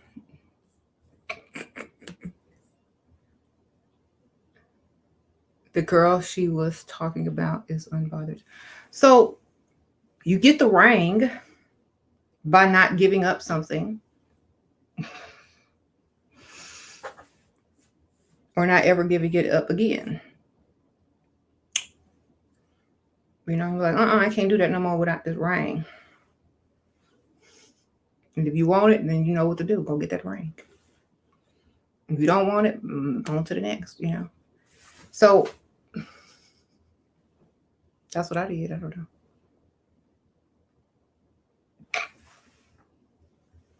Basically, look, hi, sir. Yes, we dated. We had a good time together. Now, we've been dating for this long, and I know I made you look a certain way, and you've gotten used to me. But I'm gonna need that ring back now, or else we can't do this no more. That's pretty much how it goes. I mean, today. Okay, here's the ring. Let's go out and pick it out. Here go your ring. Okay, this is wonderful. Thank you for this ring. Does this mean we're engaged? Does this mean this is a promise ring? Are the diamonds real? How much is this worth? Okay, good. This is just my engagement ring. Wonderful. Can't wait to see my wedding ring. This will hold you over till then. You know? So sometimes that's how you get a ring.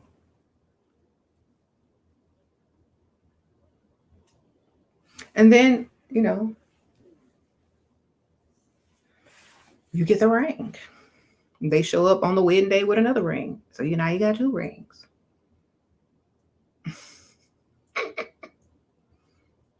Oh, this is my engagement ring, and this is my wedding ring, and this is my promise ring.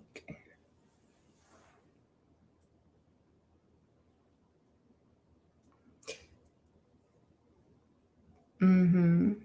Men of means have little need or of security net. Blanket accomplishment is good company. What?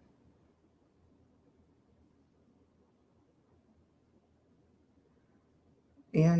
Okay. I follow your advice and keep leveling up, losing weight, improving, make up tons of attention already. How to get rid of the modesty and openly ask for what I want. Um, if that's what you want, you can get money from anywhere. You know what I'm saying? If you have like if you like this person or if they like you, you don't want to come straight out and say, "Oh, I want money," because you can get money from anywhere.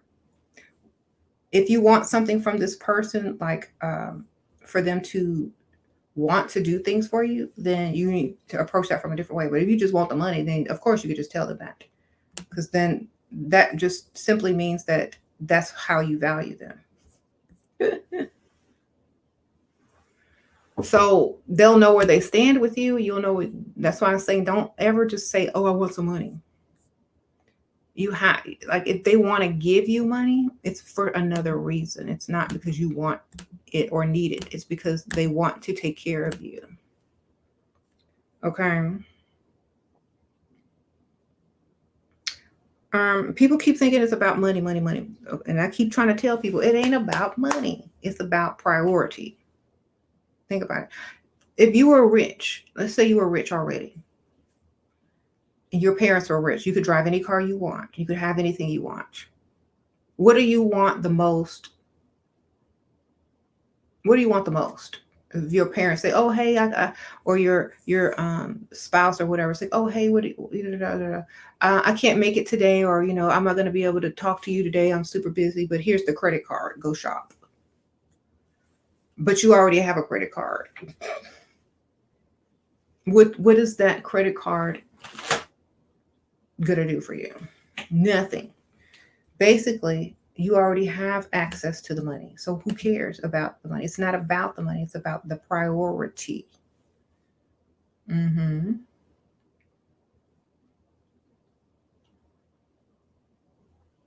You said priority encompasses money.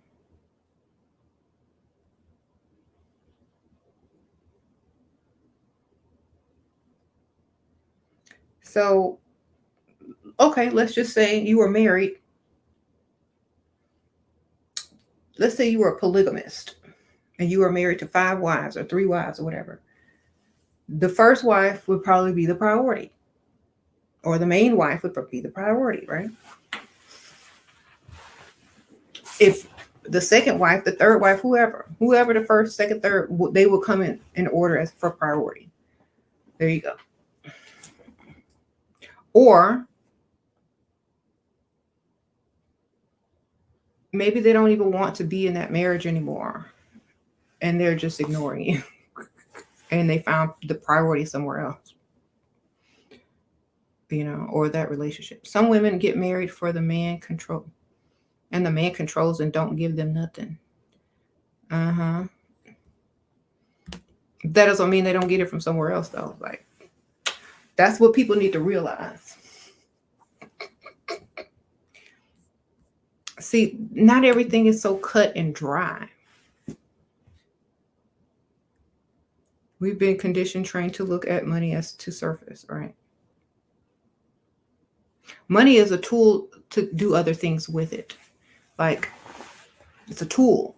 It's not like, for example, if someone was going to give you a gift, would you prefer the cash or the thought that went behind taking the time out to select the gift or what they know you wanted or what would make you smile or whatever? What's the difference? That's what I'm talking about, especially even if it's with kids. Somebody said cash. Yeah, but you have cash. If you already have cash, what's the point? Basically, he just went to the ATM for you. See, cash is for people that don't have cash or don't have access to cash or a lot of cash. But if you already have access to a lot of cash, which one would you rather?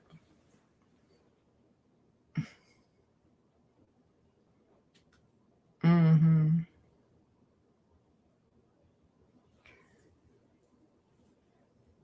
If he's not 100 in his business practice endeavors, then turns you off. I need your space anyway. I got the keys to the house. Don't care if he goes somewhere else. That's why he don't. Thank you, Percy. Hey, Shira and all. Hey, Sprinkle Sprinkle. Percy. What's up, Percy? If your partner gets you the wrong stuff, then cash. Hmm.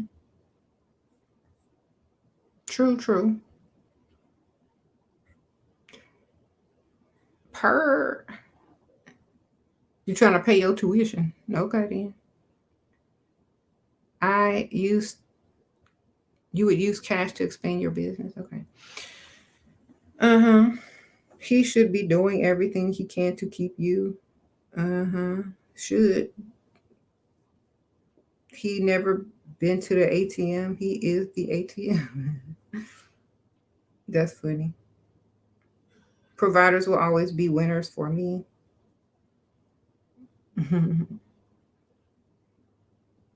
So, yeah, always observe, and because people only play dumb sometimes.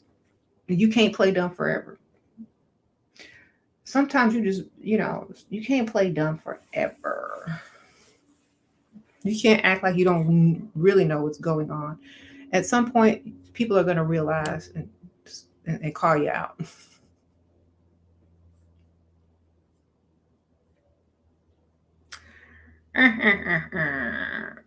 Do you think asking for your university from some sugar daddy? I don't know. Like,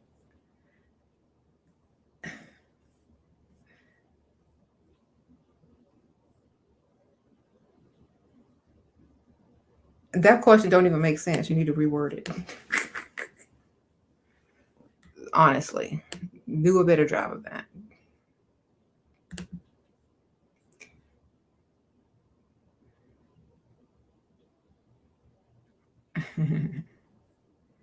Why do some rich men choose average? I already answered that question because they know them women ain't gonna go nowhere.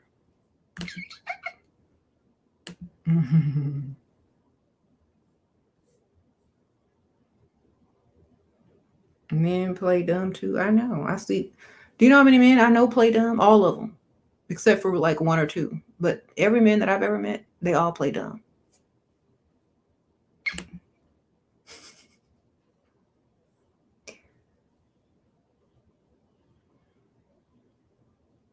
So you said I got game. But the thing, like the funny thing is, they'll play dumb. You may be fooled for a second, but once a woman, now this is very interesting. Once a woman catches on to someone playing dumb, she sees way more than he wanted her to see. Because now her view broadens.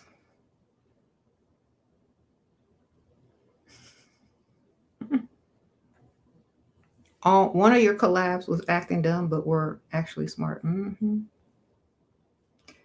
invented the game, women improved it. I don't think some are playing, some are actually dumb. They sure are, but you know those versus the ones who not. And sometimes they were very good at playing dumb, but eventually they'll start to slip up. Maybe on purpose, maybe not on purpose. Who knows? You say you realize us women have the power to make men want to level up.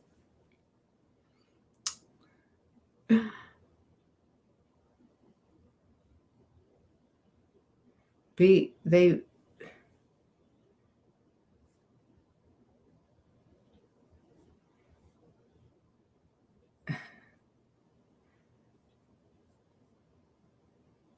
looks like she's asking if she should have her sugar daddy pay for her college tuition.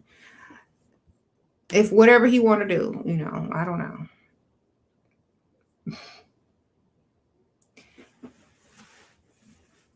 Y'all already know how I feel about that. Look, I would start a business. I wouldn't even go to college. Start a business, darling. By the time you get out of college, you could have had a very lucrative business. What you going to school for anyway?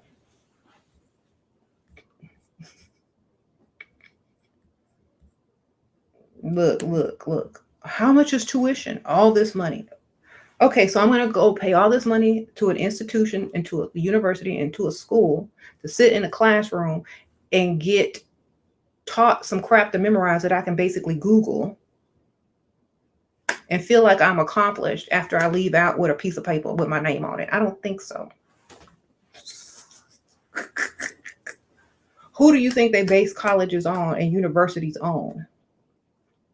Where do you think they got the original information and knowledge from? I ain't finna pay nobody to go to nobody's school. Y'all can do that if you want to. If somebody finna hand me a stack of money, it's finna become a business. Period. My own business. I will invest back into myself. And by the time somebody else finished school, I'll be on, offering them a job if they need one, and maybe not.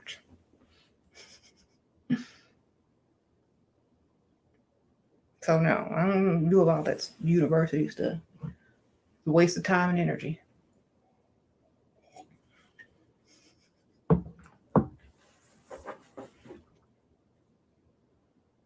Mm-hmm. You said pimp on somebody that went to college. Exactly. All you got to do is tell them what they were programmed to respond to, and then bam, you got them.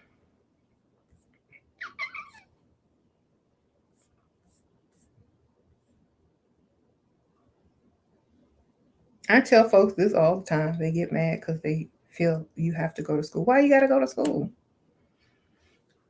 That's because they've been programmed and the whole, you better go to school. You got to get a good education. You got to go to school. You got to, for what?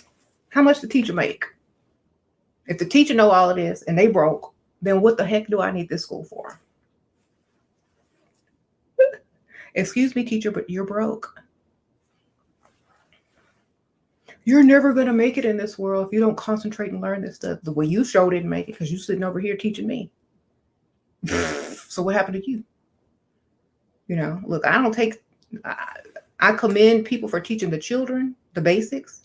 But once you get up into the high school and college, whatever, no, don't tell me nothing, baby. Do your job, collect your check while I go home and learn the real true knowledge that y'all don't be teaching. Okay, so no thanks. Bye-bye. You can keep that.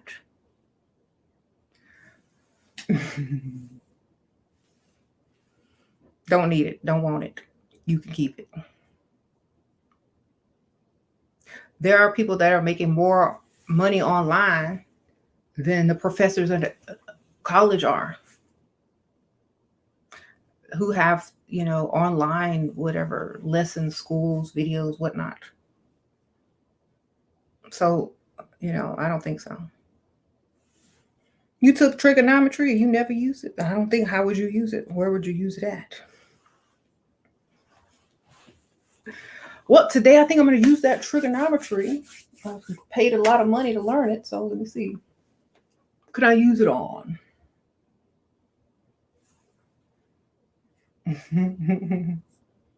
Nothing.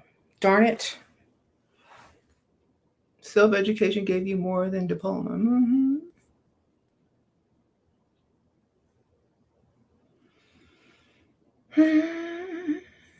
I wish you took trigonometry.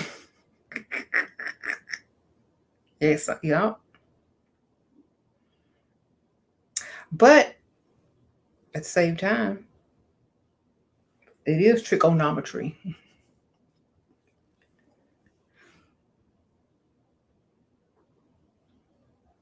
It's better to do a focused program than to do years of random classes they force you to take. I know. I tell Sasha all the time, look, whatever. All that stuff is untrue anyway. Just memorize it, regurgitate it, and go home and get the knowledge you actually want. My friend married for 2 years and she bored. What do I tell her? I think she wants some new D.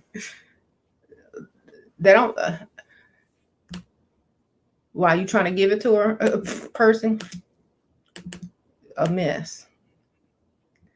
I'm leveling up and getting another degree. Well, I hope you get to use it, because most people don't get to use degrees, and degree doesn't mean leveling up. It means the exact opposite. It means a downgrade. So go ahead. You ain't gonna be going nowhere. Look up the etymology of the word degree, and you'll realize you ain't going nowhere. What's the symbol for degree? Look, let me get into my professor mode, because I ain't gonna teach you then. What's the symbol for a degree? Circle. Why? Because you ain't going nowhere but in the circle.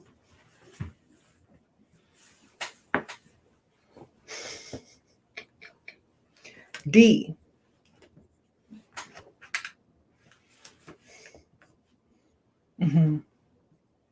Gree.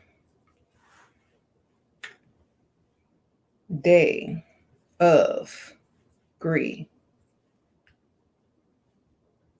Of gree. Grade. Of grade. D. Downgrade.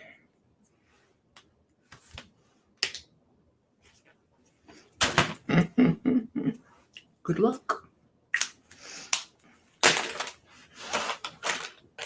You know why it's a downgrade? I'm going to tell y'all why.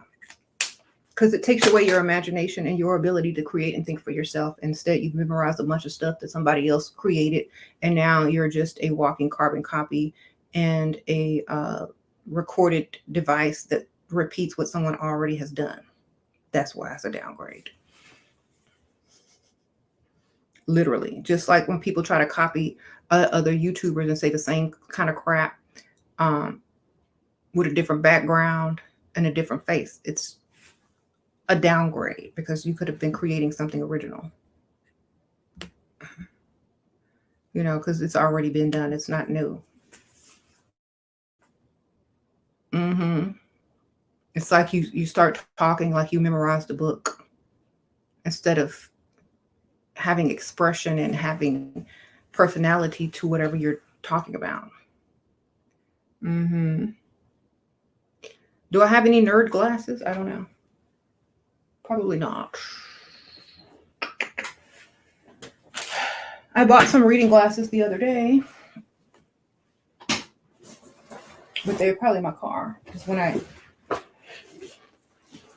go to pick up my kids from school, I actually this is the bag that I use, and I actually have books in my bag that I take notes and read and rewrite. And actually, I have to rewrite these books because I have to correct them in order to create something out of them that's more beneficial for me. I know that's a weird, nerdy thing to do, but like, depending on who the author of this book is, I have to look at that first. And then I have to create and change the words to benefit me and my knowledge. So like, that's how I read now. I don't read what's on the paper. I read and create the book and rewrite the story as I go. Not the story, but the information as I go, because what's written for one person is not written for the other person. For example, if I was reading a book about Pygmesia and I wanted to turn it into reading a book about someone who's leveling up, I would have to change the vocabulary. But the process is still goal-oriented. So all you got to do is replace the words with other words. Your ex valued higher education. I left him when he was earning $30K and sitting watching anime. Wow. So what about doctors? Do they have degrees? No, they have licenses to practice medicine. That's totally different. Because after the degree, what do they have to do? Internship. And then they get a what? License to practice medicine. So it's not, they get a degree in medical sciences. Then they go to an internship, which is experience. Then they get a license to practice, which means it's not an exact science. It could be good or bad results. And they're steady learning at the same time. Their knowledge never stops. So a doctor is someone who definitely has the knowledge of medical science, but is an ongoing, evolving practitioner of medicine. Very different. Mm-hmm. You said same as lawyers, exactly. But when you have a degree in something, you are limited. You don't evolve. You just, oh, no, that's not what the book said. That's not what the teacher said. You be sitting there regurgitating somebody else's words. Doctors and stuff come up with their own studies, practices, experiments, drugs, all that kind of stuff. They be creating Frankensteins and stuff, clones and all whatever they doing up there. Transferring human consciousness, making rich people pay. Oh, you want to be LeBron James tonight? Go make that happen. Give me that money.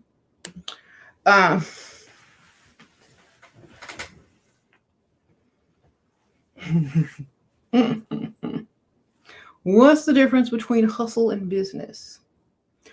Hustle is someone who knows how to make a business out of anything, how to know how to get money out of any situation. A business is something that's already set up to make money. So they could be both. One could come from one can come from the other.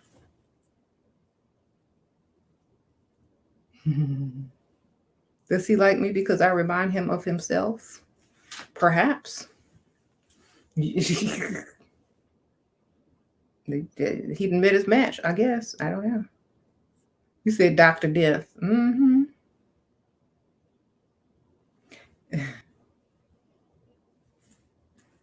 If you are not, Shira, don't get caught slipping. She is a master. Dating a wealthy guy, been on 3 dates. He asked me to be his girlfriend. I agreed. No gifts yet. Want to have an emergency. Where I need to. You need $2,000 iPad. That's how much they cost now? Goodness. What was this, a blinged out iPad or something? Girl, you better say it's for something else. That's stupid. I wouldn't give anybody that much money for an iPad. Like, can it be for something else? You gonna have to lie. All right. He likes you because you have your own life and you know how to go away. Mm-hmm. Thoughts on stress testing? I don't know. What's a stress test? You better clean teeth. Okay.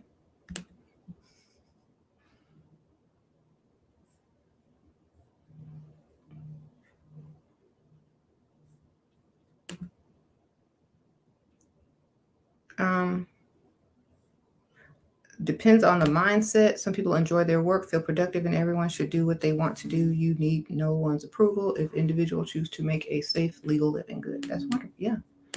Agree. Legal living. That's funny. You know, when I was younger, when I was a teenager, this is the funniest thing I ever. When I tell y'all this story, don't be mad at me. But when I was younger, I was still in high school. I met this guy at the mall, and he was like, quote unquote, a rapper. But ain't nobody ever heard of him. He was like, trying to start off or whatnot. He was in this group called Living Illegal. Like, Living Illegal, what the heck? And I dated him for a little while. I'm like, you ain't living illegal. That's just a name. You fronting it. Some people will act like they live in illegal and doing stuff, but they just are straight and narrow and doing everything legal. And then some people will look like they're, doing everything right, but then they be doing all kind of crazy stuff. At the same time, don't let the names fool you. 'Cause he was college educated. You look at his old pictures. He had the little shirt buttoned up like this, but now all of a sudden he want to look like a gangster rapper or something. It's hilarious. A lot of people put on a front like that, and it's like, okay, you know, I don't think they made it though. The only reason I like him because he used Michael Jackson as a sample for the background song.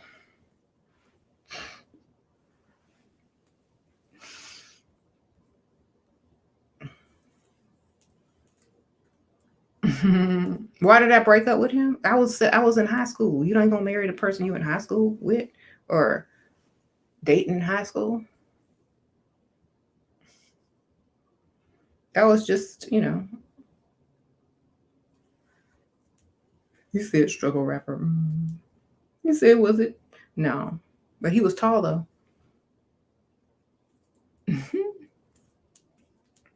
Would you be okay if your daughters dated rappers? My daughters probably could out rap the rappers. Sadly.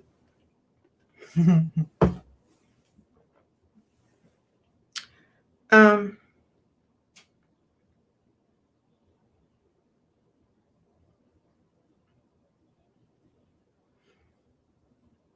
I don't know.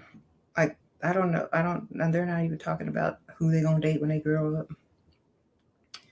You really dislike man, but you're planning to eventually secure the bag with a rich simp later in life. Well, what would I do in the meantime? I'm 18, girl. You 18? Go have fun. That's what you need to go do. Have fun.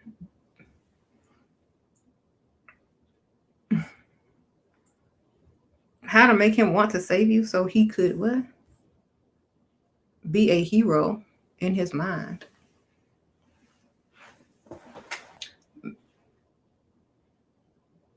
Well, first of all, what type of saving does someone need? And what is a hero? You know, is the situation created already as a front to save someone? Is it a real situation? Is the person aware of the situation? What is the benefits of the situation? Who's getting the benefits out of it? I don't know what to tell you. Like, sometimes people try to do things for me and I've already done them myself, or they did it wrong. And so it doesn't end up being a hero, it ends up being a waste of energy and time. Because you said every hero need a former victim. So why do 50% Japanese men shun women and stay single? I don't know. Sprinkle, sprinkle. Seek the same someone like eating from the ground, low hanging fruit. Mm-hmm. I don't know. I don't know. I couldn't answer those questions. You can ask them though. How about getting a younger sugar daddy? Taking notes. Do what you can do. What? You say you're pregnant, your husband crazy? How much men really aren't empathetic with your pregnancy changes or nesting? They only realize once the baby comes.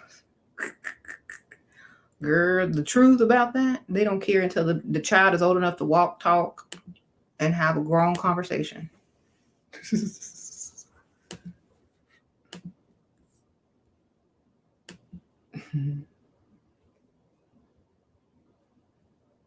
Mm-hmm.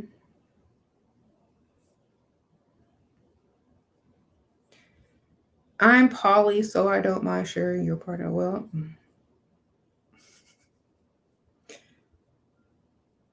I actually, that's funny. What does your partner say about that? As long as you're the priority, though, right? So true.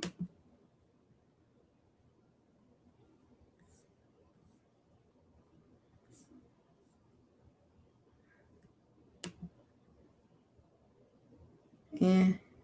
Anyway, I'm getting ready to go. So,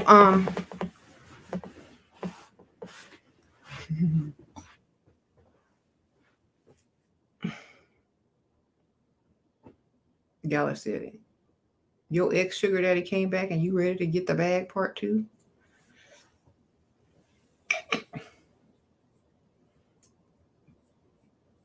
You say you need a crown at the dentist? I need a at the dentist. Why? Am I for?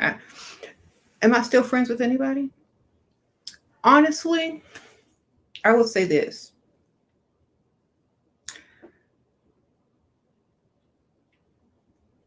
For now, I have to be like I used to be a long time ago. Not a long time ago, but maybe a year ago. I have to be like I was a year ago or a year and a half ago. I have to just be myself and worry about what I'm doing.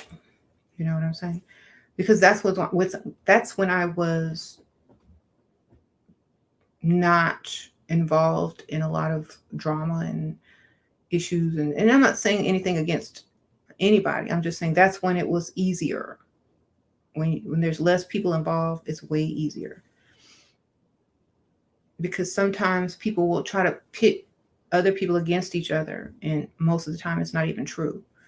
And if it is, then sometimes you don't want to believe it, but just in case it ends up being true, you don't want to take that risk either. So sometimes you just need to step back and see what's really going on. And I also feel that a lot of people always try to pit you against each other because they don't have anything else better to do. I don't know.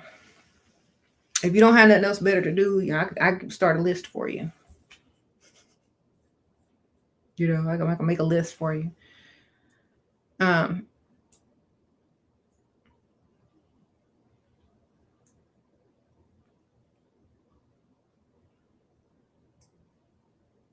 you see, it, sisterhood ain't the same. I don't, I never. My only sisterhood is my real sister, the one that I'm actually blood related to. So I never really, talk about stuff like that. Like everybody want to be your fake cousin, pretend this, pretend family member. Look, we got the same DNA. Then wonderful. I might not like you. We might not get along all the time. We might get along sometimes. We might get along more than usual. But at the end of the day, I know who you are. You know who I am. We got each other's back. We have our best interest in mind, because that's literal family. Other fake family, fake sisters, fake this, fake that. That's pretend. You know, um, fake um, relationships online, all that is pretend, because at one press of a button, all of it is deleted. All of it. Never to be seen, ever heard from again, unless they have your true contact information and can actually literally show up in your face and speak to you in person. Otherwise, all you got to do is click the little X after you activate your screen with all these apps on it, and just delete whatever social media app that you have that has these people in it that you would call quote unquote friends. They can disappear in a blink of an eye. What you can't do is do that to your DNA family. They gonna be there. Okay. So many people make crazy big deals out of stuff that goes on online. Thanos, snap of a button, you know, block button. All of those things work. You don't have to see them no more. You don't have to click on them no more, unless there's a purpose for it. Mm-hmm. You said delete Facebook. You'll thank yourself later. Well, when you capitalize Facebook, I have to read into that a little bit more. So I'll delete what's necessary.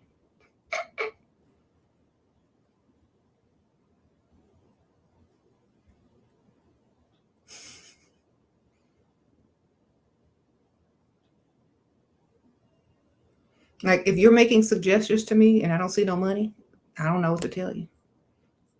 Do you have my best interest in mind? Do I know you? You know, I have to do what's best for me. Um, and you know, people, yeah, blood can be shady too, but like I said, you have to step back and observe for a little while to see who's really for you and who's against you. Sometimes it's not who you think it is. Sometimes you need to stop listening to the people that don't have anything to contribute or your best interest in mind and step back and observe, which is exactly what I'm doing.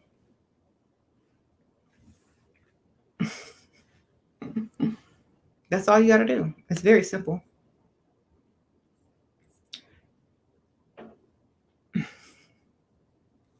And I can tell,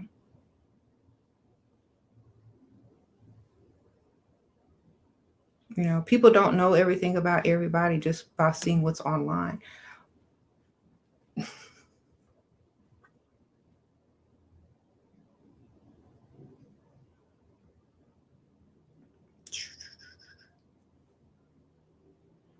Instagram, what?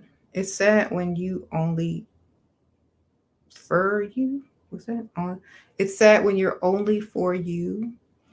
It's sad when you say that several times and people know this.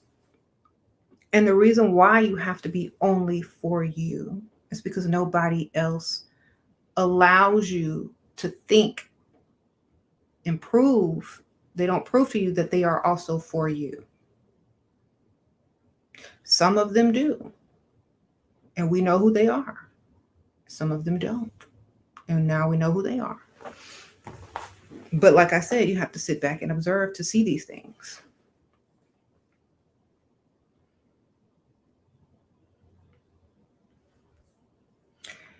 If you're speaking on someone else's behalf, here's my thing. If you find yourself speaking on other people's behalf and you are beneficial to that person, um,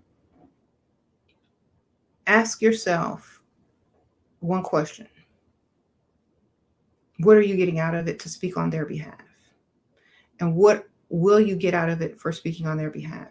And what will that person do to acknowledge you because you have stepped up on their behalf?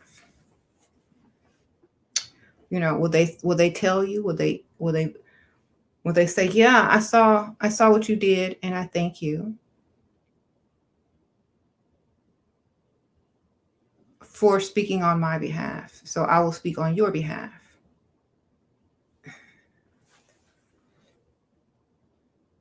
Mhm. Met this guy yesterday. He texted me today, asked if I wanted lunch. He knows my boy. What?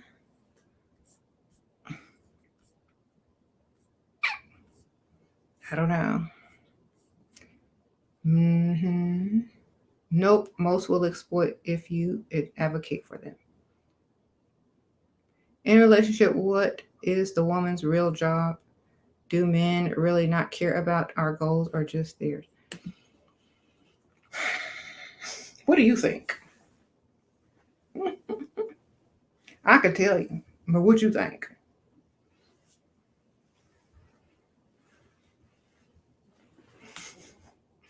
First of all, now I don't mean to sound sexist or anything, but men already think they're smarter than women. That's number one.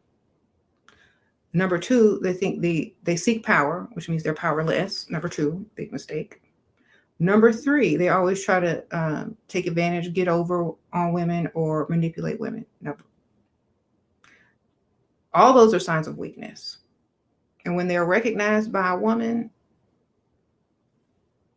you already know the answer to that. Men don't care about your goals, period. Not saying all men, but certain men, some men. There's always good men out there that do care about your goals. But there's some that don't, and you know who they are. You could tell. Once you know who they really are, there is an agenda. There is a definite,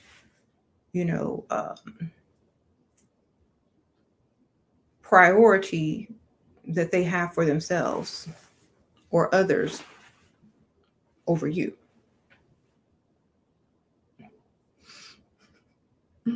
In the words of Michael Jackson, they don't really care about us. Sure, can you use a deeper voice to be different and more seducing? Or is that masculine trait? You can do whatever you want. Sprinkle, sprinkle. Mm-hmm. No, I can see her agenda so well, and I don't know what to do besides distance myself. The best thing you can do is call it out, baby. Call out the agenda. What is the agenda? Say it in a different way if you got to. That's what I've learned. Call out the agenda. What is the agenda?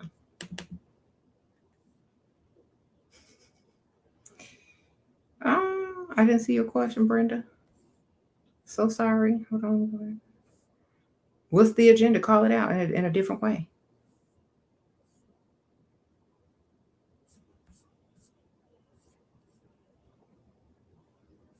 What? It's hard to distance yourself from female friends. They get so mad. Well, don't tell them the reason why you're distancing yourself. Make up something.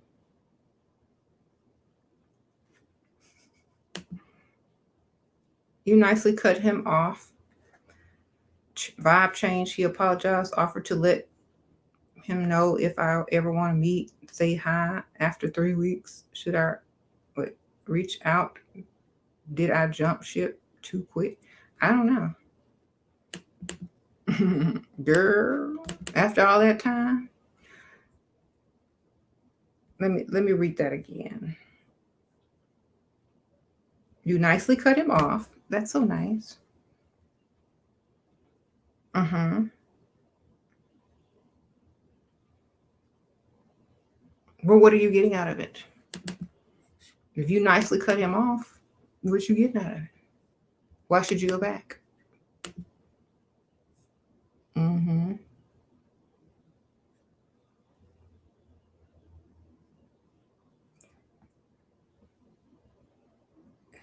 You said take a college class for what? Is it free? For what? I can Google whatever they're teaching. Y'all are silly. Sure, your family will always be there. It's hard to find real friends. I think I clicked on the wrong thing. Oh, hard to find real friends because people don't know what friendship is. They only want to use. Yeah, my sister is my bestie. She got my back, and I have her. Yeah, that's true. Like people, that is so true. Like people are so used to being used. When they come in contact with a decent person, they always read too much into things because now they're in the mindset of using and being used. Even with anyone, they take everything personally. Like when people type regular words, they see code in it. Like a lot of people are typing here and they're like, oh my God, you said you inspire me, and that I'm glad I use you. You can use my voice. And I'm like, girl, shut up. Literally, I'm trying to tell you in layman's terms. I'm not speaking in code. I'm not in y'all group. I don't wear certain clothes on certain days. I do what I want. I'm using the English vocabulary like it is used by regular normal people. I'm not in y'all's cult. Period. And if I was, y'all see what would happen. Okay? Don't want to be in your cult. Don't need to be in your cult. I am a cult. Sprinkle, sprinkle.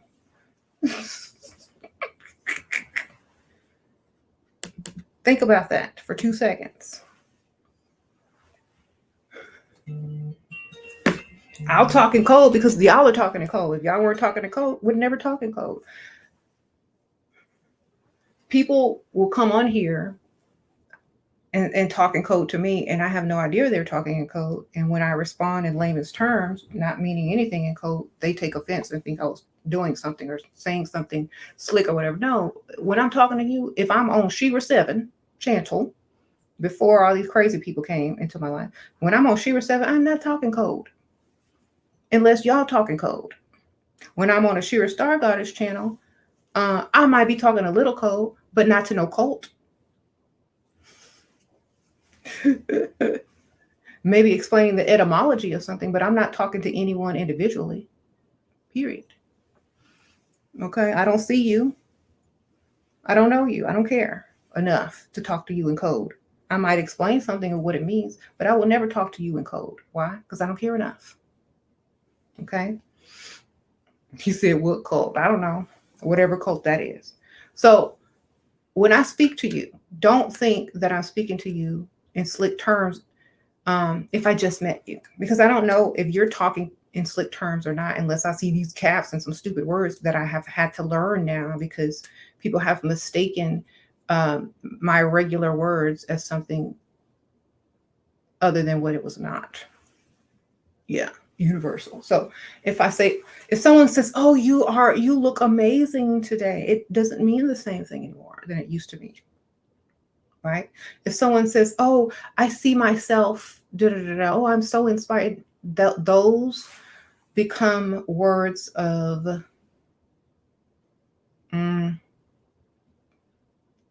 those are like slick words that some people use to try to get some of your energy. Now, I don't need nobody's energy, baby. Okay? If anything, they need mine. Period. So I would never talk to you to try to take anything from you. I can get it elsewhere if I really need that. Somebody will just give it to me. I don't need to take anything from anybody that I don't know, especially. Period. I don't know you. Why would I want something from you? Your stuff could be terrible. So think about that. I don't need your stuff. Got my own stuff. Too much of it, actually. So I never was trying to talk slick to anybody. I don't care enough about you to talk slick to you. I don't need what you got because I got what I got. Period. And when you mistook somebody talking slick to you, that was your mishap. There you go. I'm not over here typing in all codes using the stupid keywords. You know what I'm saying?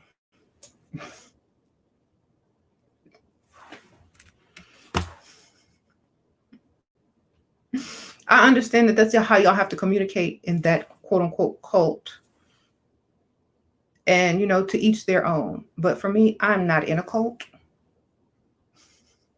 I don't follow the dress code of any cults out there.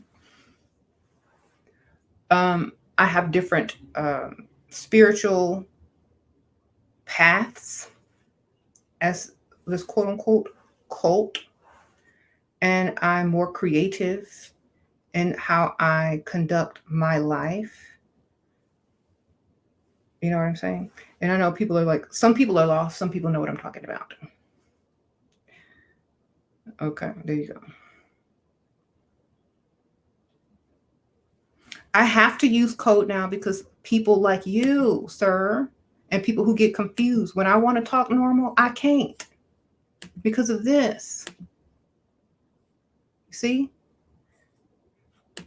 Because of this. Because of this.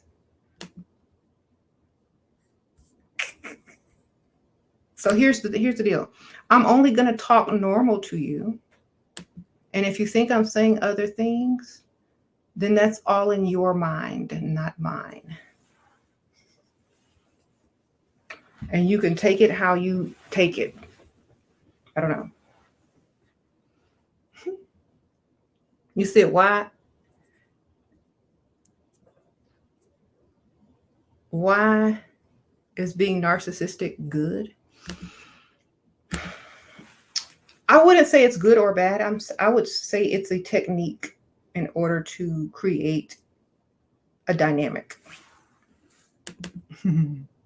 between two people or more.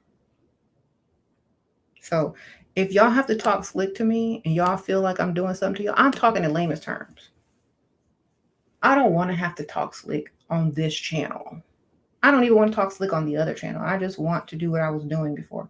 But so many people, look, I'm not in y'all's cult, baby. Don't want to be. I would start my own if I really wanted to be a part of one, but I don't. I'm not trying to be in a cult. I don't even like structure. I don't like rules. So why would I want that? You said what cult? Y'all don't realize? Y'all are silly. Y'all know what I'm talking about. I'm calling it a cult. Hmm. What do you do if you sex deprive your husband? I don't know. Who cares? Right? Don't. That's not my problem.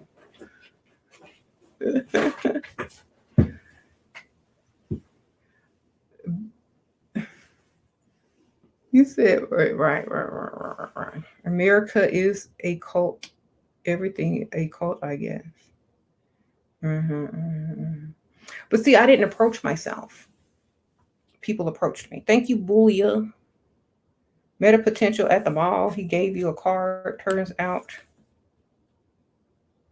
okay, guy walking by mumbles that the guy, what? Girl, sorry for you. That's funny. I really even would have took the card. Unless it was a gift card or a credit card. Okay. Do you think you have high standards? Um, I think I have my standards.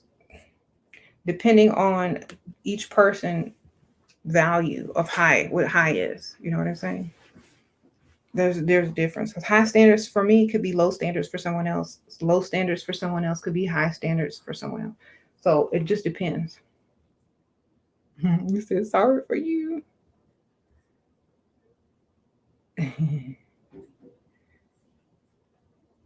Yeah. Like I don't want to have to talk. Like where are all my normal subscribers? It seems like the allowance of the chat has been distorted so that only people that talk slick are able to comment. So if I'm not able to see your comments and you're watching this, I am so sorry. The cults have only put people in place that I can read their comments so that your regular comments can come through, or maybe my video won't even come through to you. I don't know. I have no idea. But like I said, that's why I started the membership so that I can talk to more of the actual subscribers who actually watch my videos. So, but I'm sure you'll be able to see this and wonder why I can't see some of your. We ain't normal no more. Yeah. Mm-hmm. And that's the wonderful thing. Like, no matter what people try to suggest or do, I don't care enough. Period. I'm gonna do what I want. If you like other things so much, if you have so many suggestions, either A, start your own channel, B, go watch them. C, give me some money and I will act like I care for 2 seconds and then I won't. Think about that. Y'all already know.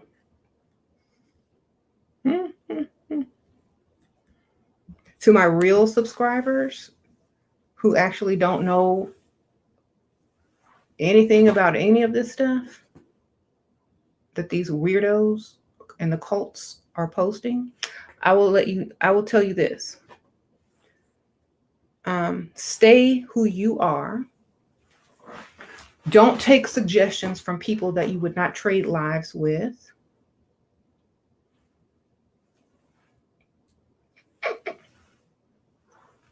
Who you don't really know and who have nothing to contribute to you. Okay? Trust yourself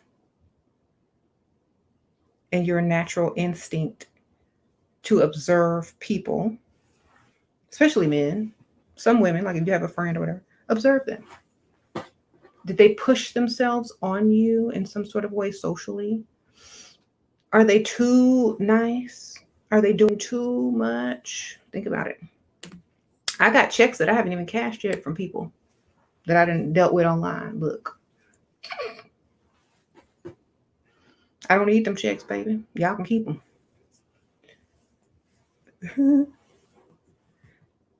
I'm gonna donate it. I'm gonna donate it to something.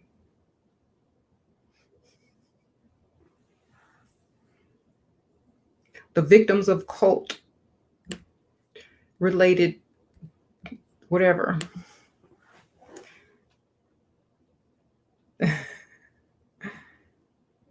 Right. Y'all need to become members. Mm-hmm. Yeah, I got checks just sitting around that have not been cashed. Just sitting there chilling. What y'all want me to do with these checks? I tried to send them back. They don't want them.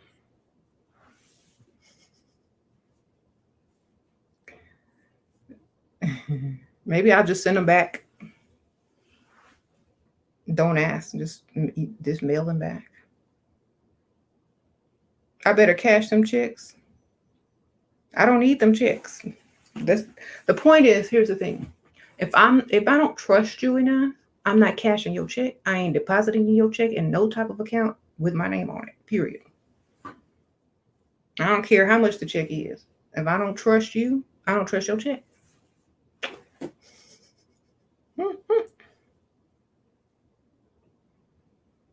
You said sign them over to you.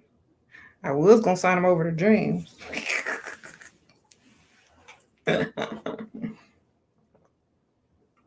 But I might just send them on back.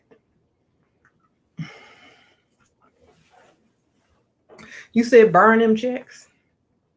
Ooh, burn it. Ooh, that's a good idea.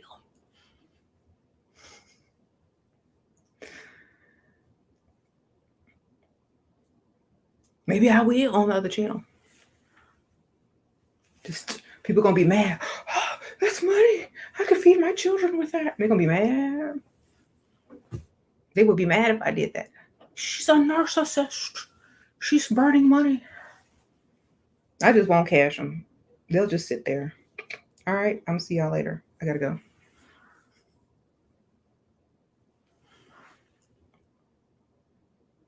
I gotta go though.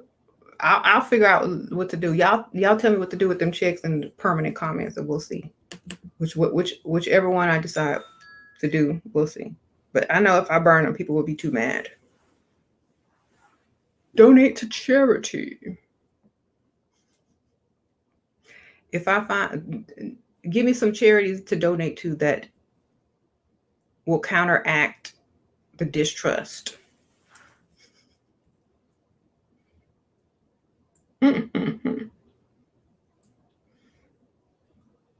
What are my favorite perfumes?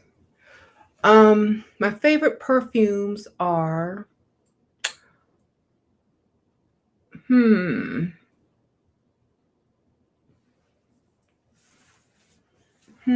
have so many.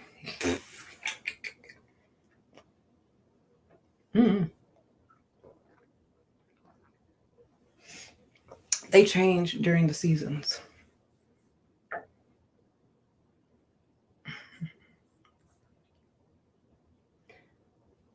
Women-based charities. Now that's not good enough. I need something very strategic. I will figure it out. I'm gonna think about it. It's gonna be genius. You said giveaways. I can't give a check away.